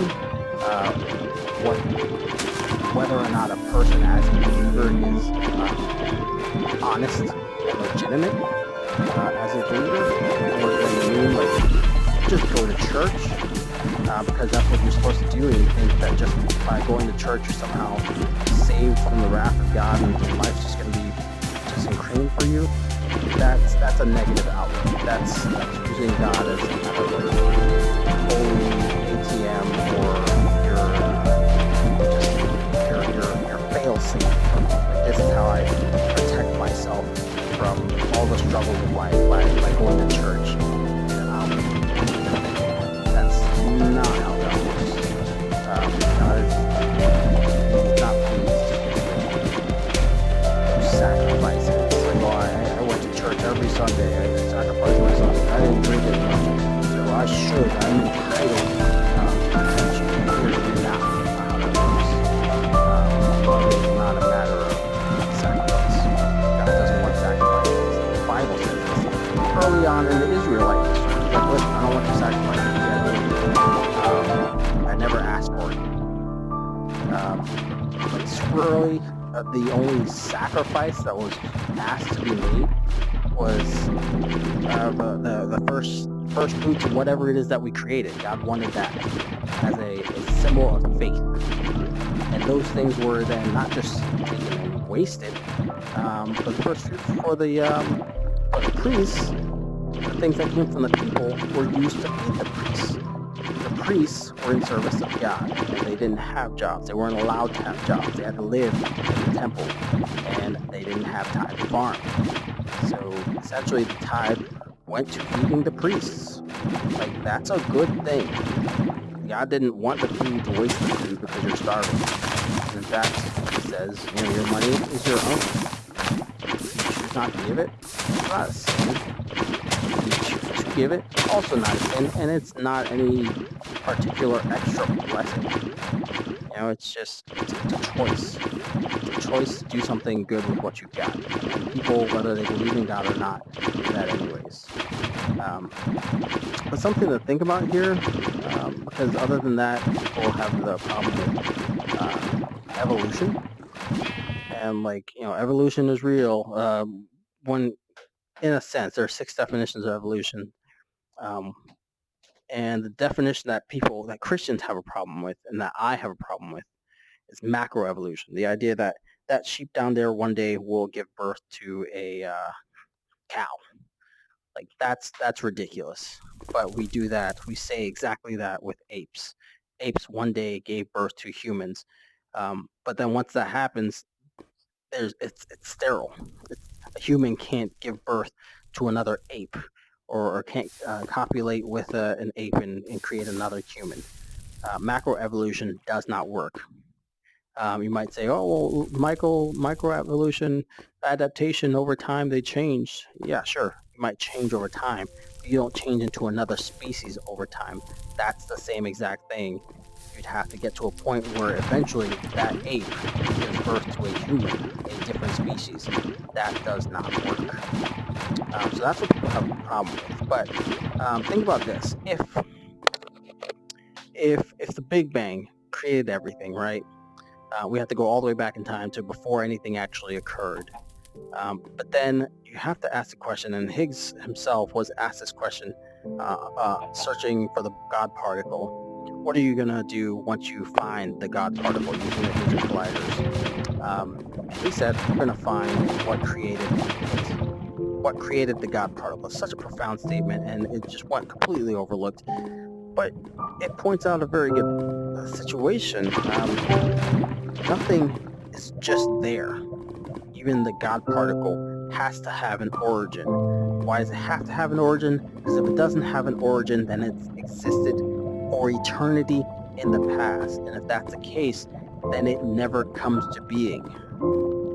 Time is cyclical. Yeah, sure. Well, even time being cyclical has to start at a point and then continue to cycle. There has to be a first point where that can start to cycle, and then it continues and it repeats. But it has to repeat backwards to the point where it first started. And it's infinite. We have to find what created the God particle. Okay, we found that. Now we have to find what created that. Okay, it's that thing. Find what created that. It's that thing, that thing, that thing. It goes on forever. To the point where if you don't believe in God, then you have to come up with a reason, a valid reason for existence itself. Because if God does not exist, then we do not exist. But if God, who is boasted of being infinite, does exist outside of time, which is the only way that you can have any kind of encompassing time, something that is infinite can create it within a pocket, then sure, that makes sense. That makes more sense than saying there is no God outside of time. There's just time, just the duration that we've got, and within this duration, it's always existed. That means we exist in a space between never and forever, and neither one of those ever gives birth to us now in the present. Present cannot happen. If there is no God, we don't exist. If we don't exist, then this is pretty crazy. But because within this space where we don't exist, we've created spaces within those existences, like this world here. Just absolutely ridiculous to think that, at the very least, God can exist. To say that it's crazy, it is less crazy than to believe that everything that was created came from absolutely nothing. No self-respecting scientist would say that. And Higgs himself, who came up with the notion of the God particle, the particle which spawned the creation of the universe. Whether or not it was God that did it doesn't matter. That wasn't the point of the study. The point of the study was to find out how the universe could have been created. And in terms of science, we're essentially, it's no different than Christianity. It takes a leap of faith to study this stuff in the first place. We don't know what created what or when it happened, but we're constantly searching for answers. And in those answers, we find these questions. What created that? It's an infinite loop. What people don't like is the idea that perhaps the creator of the universe could have created everything here and then continued to interact with humans in ancient times, and then in our time, selfishly, we are upset that he no longer interacts with us in the same way that he did in the past. Like, we didn't do anything to deserve this neglect. Well, that's not exactly true. according to the Bible, every human is falling short of the glory of God. We all want what we want as humans, and that doesn't line up with what God wants frequently. Some people, yes, it does. God reaches out to you, but it's rarely the case. Me, myself, I believe in God, but you know what? There are times when I just want what I want. And I know it's selfish, and I know I don't need it. I know I don't deserve it, but that's what I want. And even if it's against God, if I want it, I'm probably going to pursue it. That's the flaw of mankind, and that flaw comes from Adam and Eve, because they failed us. They failed us. They failed humanity, and as a result, we feel the wrath. And the wrath is much more tame than we'd expect. It's not instant death. It's the promise of death. That what we want will not benefit us in our life. And you might think it feels good. That's not the same as it is benefit. Everything's permissible, not everything is beneficial. And that's the situation we deal with. But yeah, God doesn't exist. Explain existence. Explain where the God particle came from, and then explain where that came from, and really figure it out. Like, how is it possible? Because I'd love to hear the theory that comes out of that thought. Like, how is it possible that we could possibly exist? What could possibly be the case? Because according to science, and according to Christianity, or religion in general, we cannot exist. It's not possible. So explain that to me. Explain that to me. How do we exist? If you can't, well, hey, maybe there's some credence to this God thing. And it's not all paths lead to one God. There is one God. That doesn't mean every path leads to him. Because as we know from religion, there are opposing religions. For instance, the oldest religions around, which is Judaism and Islam. Both spawned from the same God, from the same stories.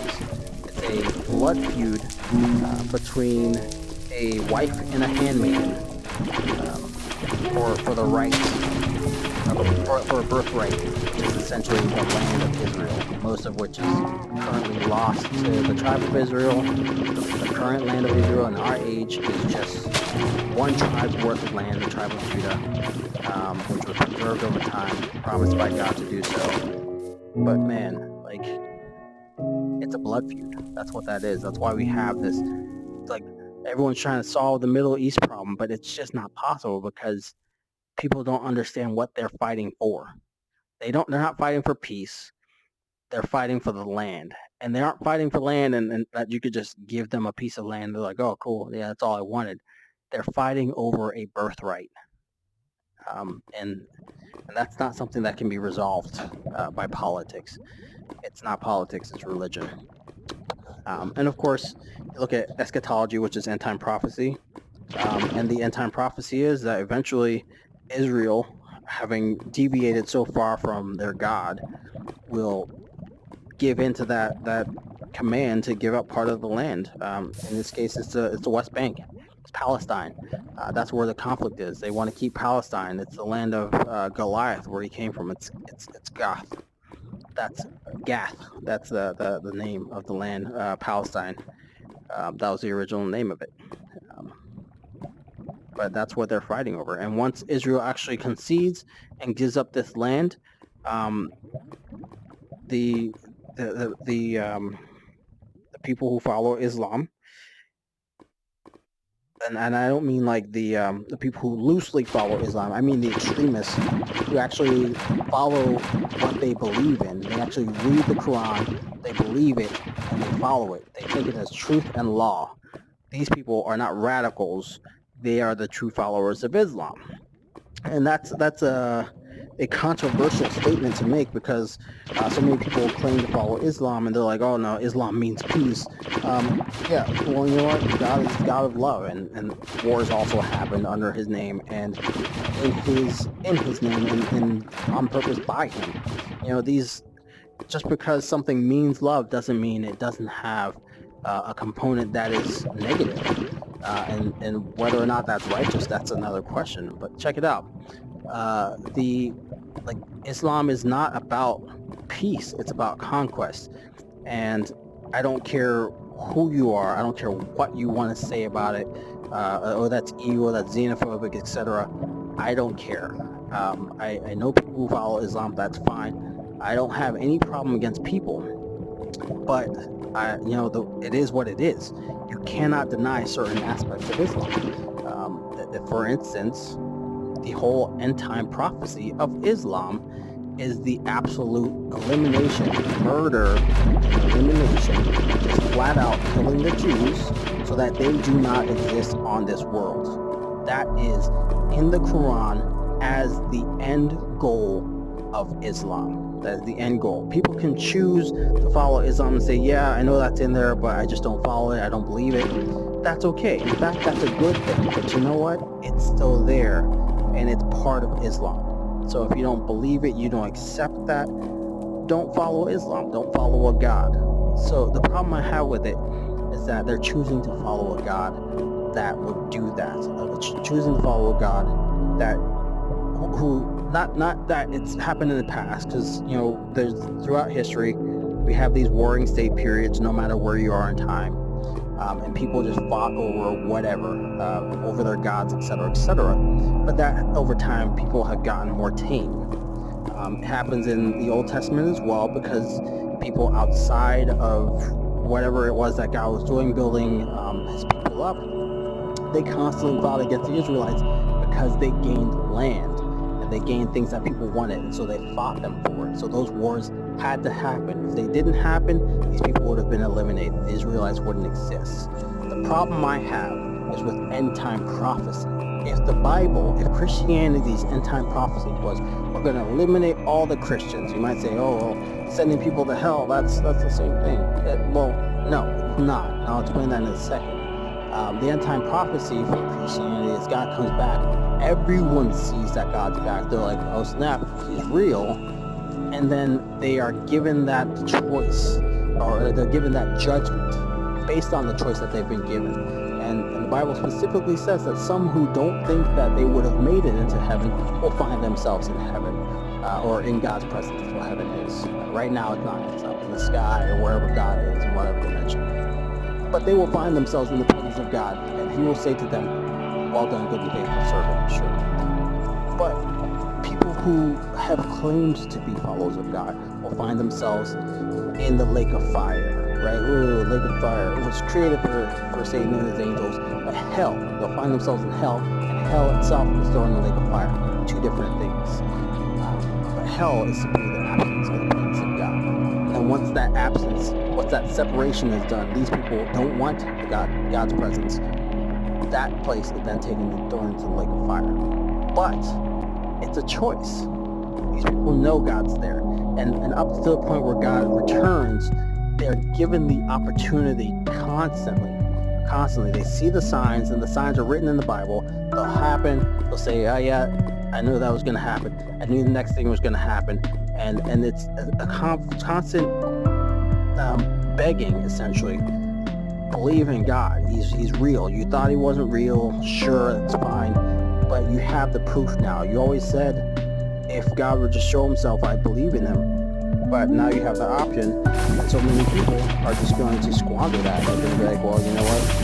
I don't like that. He exists now, and that look what he's doing to the people. He's causing them so much pain and so much trouble. Well, that's not an excuse.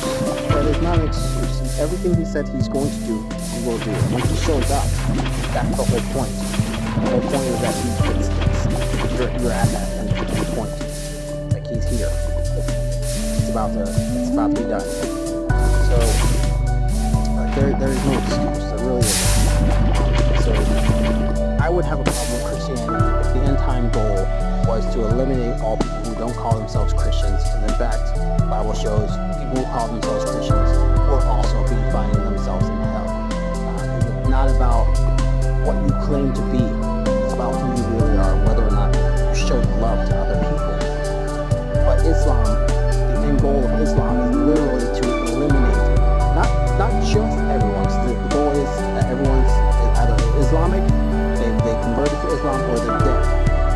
specifically calls out the nation of Israel.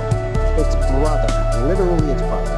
It's Isaac and Ishmael. These two brothers, born of two different mothers, that's the blood feud. They want to eliminate Isaac. They want him dead. That's such a problem. That's not a good thing.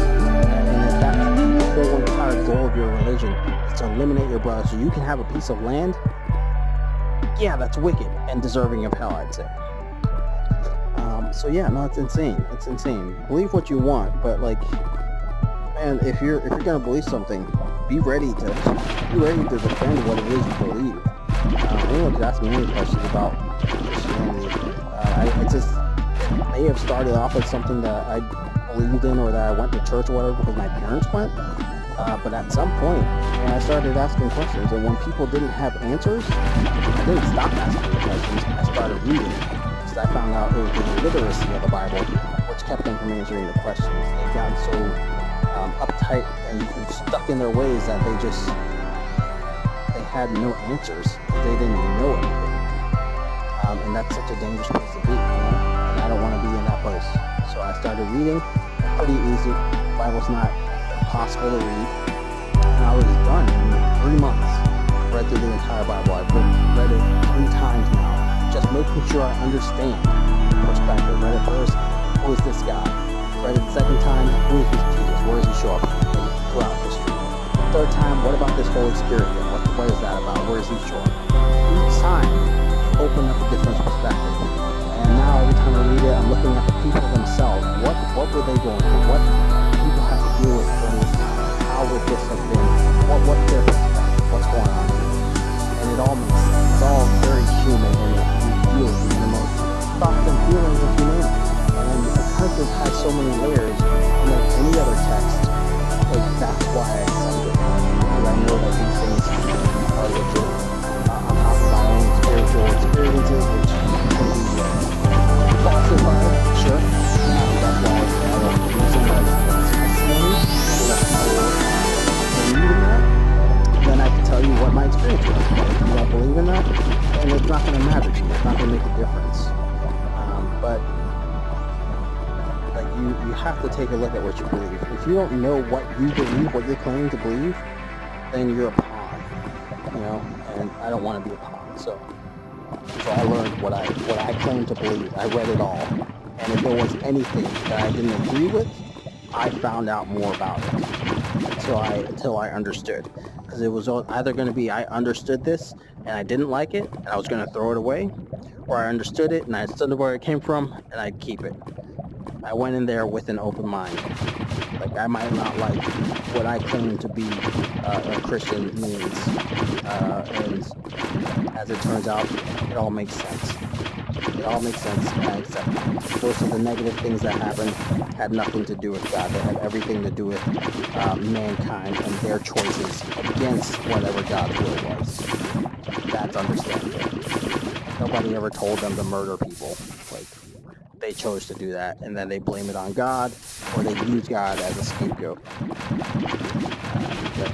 That's how people are. That's the wickedness of people. So that's what happens. But I mean, yeah, that's why I have a problem with Islam in general. With Christianity, I have a problem with people who consider themselves Christians. I have a problem with people who go to church. Not because I have anything against the church. I have everything against the way the church functions and operates. The church is not about teaching people what it is that's in the Bible. It's all about filling seats and getting money. And I know so many churches, they try real hard and they think that they're doing good work by getting people to accept and believe in God, but they aren't teaching anyone about God. And that is the ultimate negative thing, because those are the Christians that end up thinking that they were safe, and thinking that all they need to do is go to church, and that makes them a good person, and that God will accept them to heaven because they go to church and they believe in God, but they don't know anything about God. They didn't care about God. All they cared about was themselves and saving themselves. And that's such a negative thing. People need to know who their God is. And the problem with the church is that we don't teach who God is. We don't teach the Bible. We teach about how this person's situation is relevant to you in your life. Now give us money.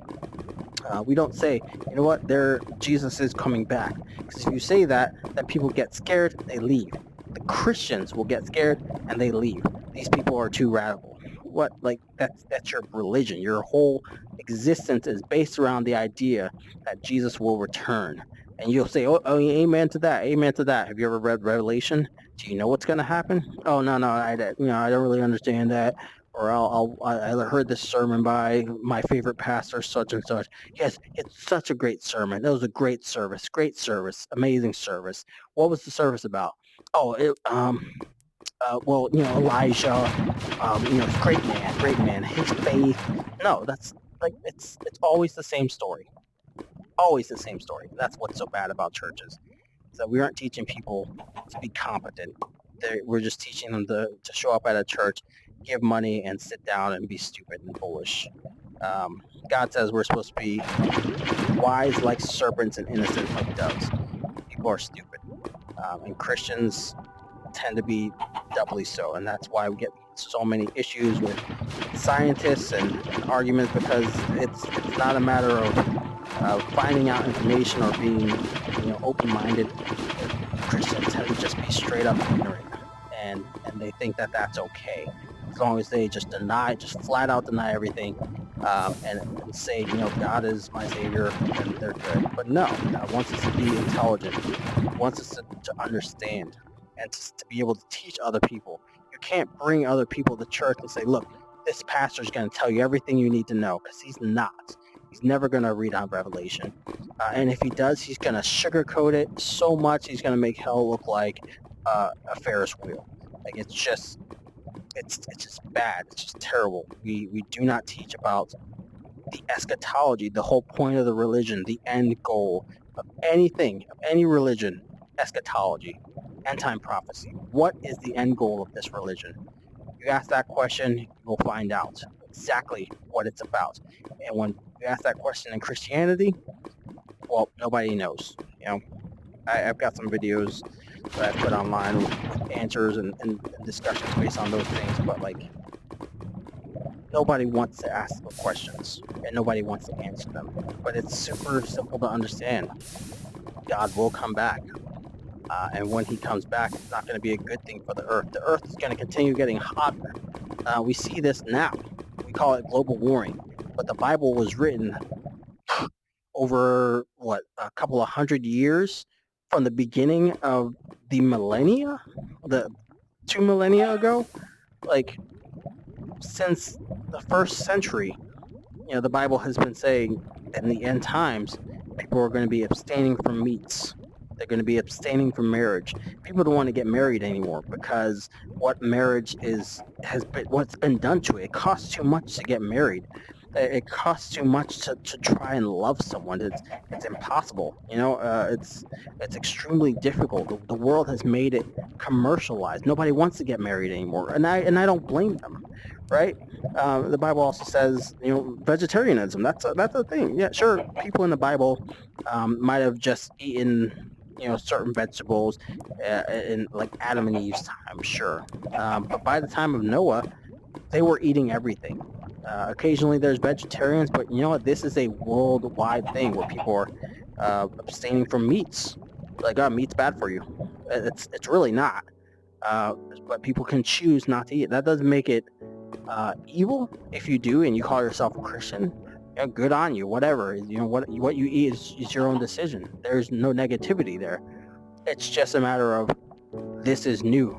This is new to our age. Vegetarianism as a worldwide thing, or veganism. This is an abstinence of meat, and it's not common until now in our age. It talks about how the sun's going to get so hot that people curse God every year. I've noticed this since I was in middle school. The temperature every year at the same time, around the same time, just consistently got 2-3 degrees hotter. And I'd call this out every single time. Every year I'm like, last year's high was, just a few degrees higher than this. And every year it seems to get hotter. Nobody listened. And now look, we've got We've got global warming, climate change, and the world is overall, every month is getting record hotter, and it's only going to get worse. We can't reverse it. It's not that we shouldn't try. It's too late. It's already set in motion, and when we could have done something about it, we didn't. And that's just the world we live in, and it's end time prophecy. So that's another factor right there, just showing you like these things aren't there just to say God's coming back. They're predictive measures. So when you see the signs, you know what's coming. You know He's even at the door. That's what the Bible says. When you see the times, know that the time is near. We see the signs. We know it's happening. But you know who doesn't know it's happening? Christians, because they don't read the Bible. They don't care about the signs of Jesus coming. They don't realize that the Antichrist is going to look like Christ. It's going to look like Jesus.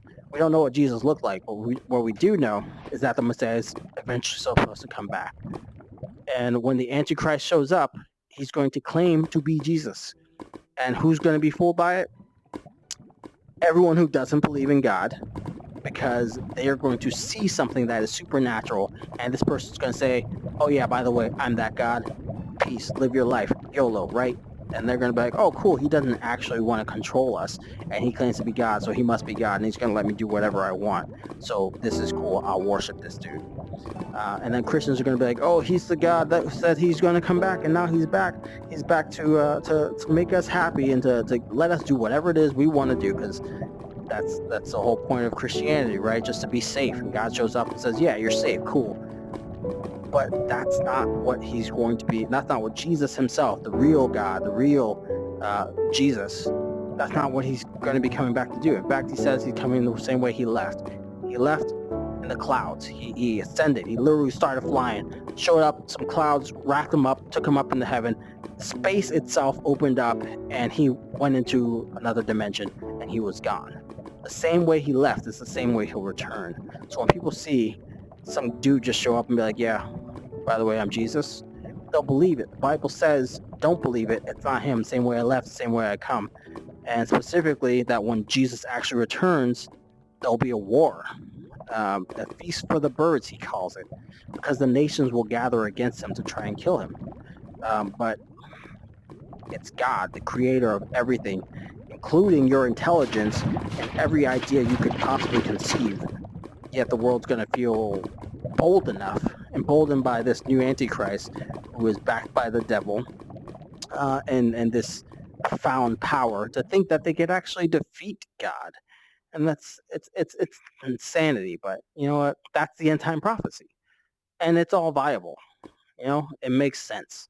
If God was just like, I'm just going to show up, snap my fingers, and everything's done, and it'll all be cool, and everyone who is ever alive is just alive again, and they're cool, and we're all cool, no sin, whatnot, then no, that wouldn't make sense, because they'd be like, well then why the hell didn't you fix this in the first place? Just snap your fingers, get rid of the tree.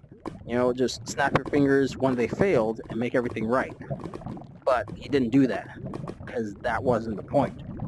So just as that wasn't the point, he's not going to change, just negate everything that history did, just because he's back. You know, he's coming back to judge, and that judgment is not just of, you know, one person. It's not just of one nation, one people. Everyone, all the 7 billion people alive today, and the countless billions of people who are ever alive. You know, everyone's getting judged. How are they going to fit on this earth? We're already overpopulated. The stars. Look at the stars. The galaxies, the systems in the universe that we will not reach. But we'll reach some. That's also in the Bible. You know, they've made their nest among the stars. I'll bring them back down to judge them. That's what the Bible says, which I think is awesome, because that at the very least means we will make it to the moon and to Mars, and we will start colonizing. That doesn't mean it's far out. Our technology is essentially there. We will be, by 2024, sending people to Mars, and we will successfully colonize. So, like, that's not insignificant. It's very significant. But, you know, it just, the signs are there. You know, we know what end time prophecy is for Christianity. We know how it's going to come about. if you've actually read the Bible, if you do any kind of investigation. If you just read Revelation, you'd understand it. If you just read Matthew, Mark, Luke, John, which is Jesus' life, it's super easy. Four books. 4 books, which is essentially like 2 chapters out of the entire Bible in terms of scale. And then the book of Revelation, which is like another chapter, right? Just a super tiny portion of the Bible. You'd know who Jesus was, who he claimed to be, what he did and why, and how he's planning on returning. You would know, you'd be more prepared than 90% of the Christians alive today. They don't read the Bible.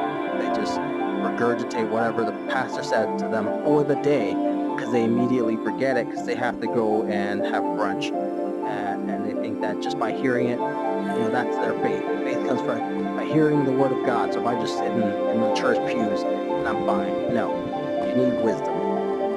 You need wisdom. There are parables about that. People who hear the word and they're happy, they're joyous, and then life comes around and they immediately lose that seed of knowledge that they gained because they're too busy caring about the ways of the world. That's a legitimate warning from Jesus to Christians. All those, it's just, come on guys, let's just be smart about this, huh? Creating a new world is not about selfishness. Living in this world with other people is not about selfishness. Life is not about selfishness. It's about love. Why am I here? Why am I creating this new world? To share it. Not just with myself. I could just be playing, but I'm sharing it with you. I'm talking with you. This world that you may not be in physically with me, but spiritually, you are. You're listening to me. You're here experiencing this world that I've created for you. For us, right? Because I want you to be here and I want to talk with you about life and what's going on inside and outside this world. And I think it's super important that we learn to live together. And we can't do that if we're constantly fighting about blood feuds and homosexuality, sexual preference, and all these things that in the grand scheme of things don't really matter. We're all flawed. It doesn't matter how flawed. You're all flawed, and no flaw can be in the presence of perfection. It's just not on the same level of perfection. God's on perfection level. We're not. No matter who you are, no matter what you've done, we're not on perfection level, which means we never get up here unless this comes down to us. That's the message of Christianity. That's why I believe it. That's why I accept it. Because it's not about hatred. It's about love and everything about it.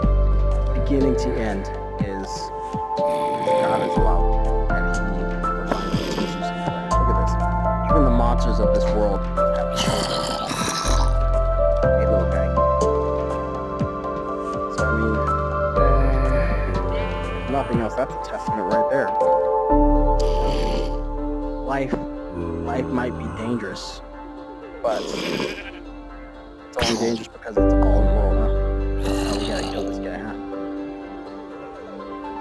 I guess we do. I gotta cut this neck. But actually, I don't. I don't. Because it's not about what you do. About this world. This is just where we are. This is who we are. It's just like, bears aren't evil, but they will maul you. Right? It's just how life is now. With that, I didn't find the location yet, but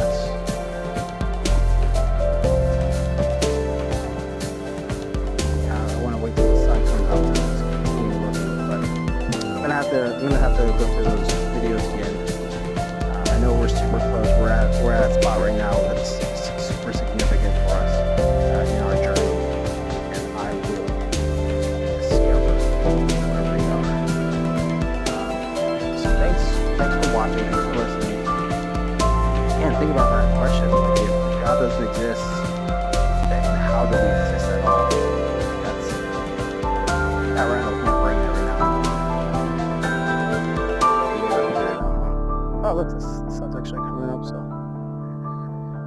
But yeah, so I'm going to end it here. I'm going to take another look at where I am specifically, and then I'll start this up again. So I won't end it today, but I will end this video because I know we've been playing for at least probably 2 hours. And I'm going to recalibrate my sensors, and then we will find our castle next episode, guaranteed. All right, have a good one.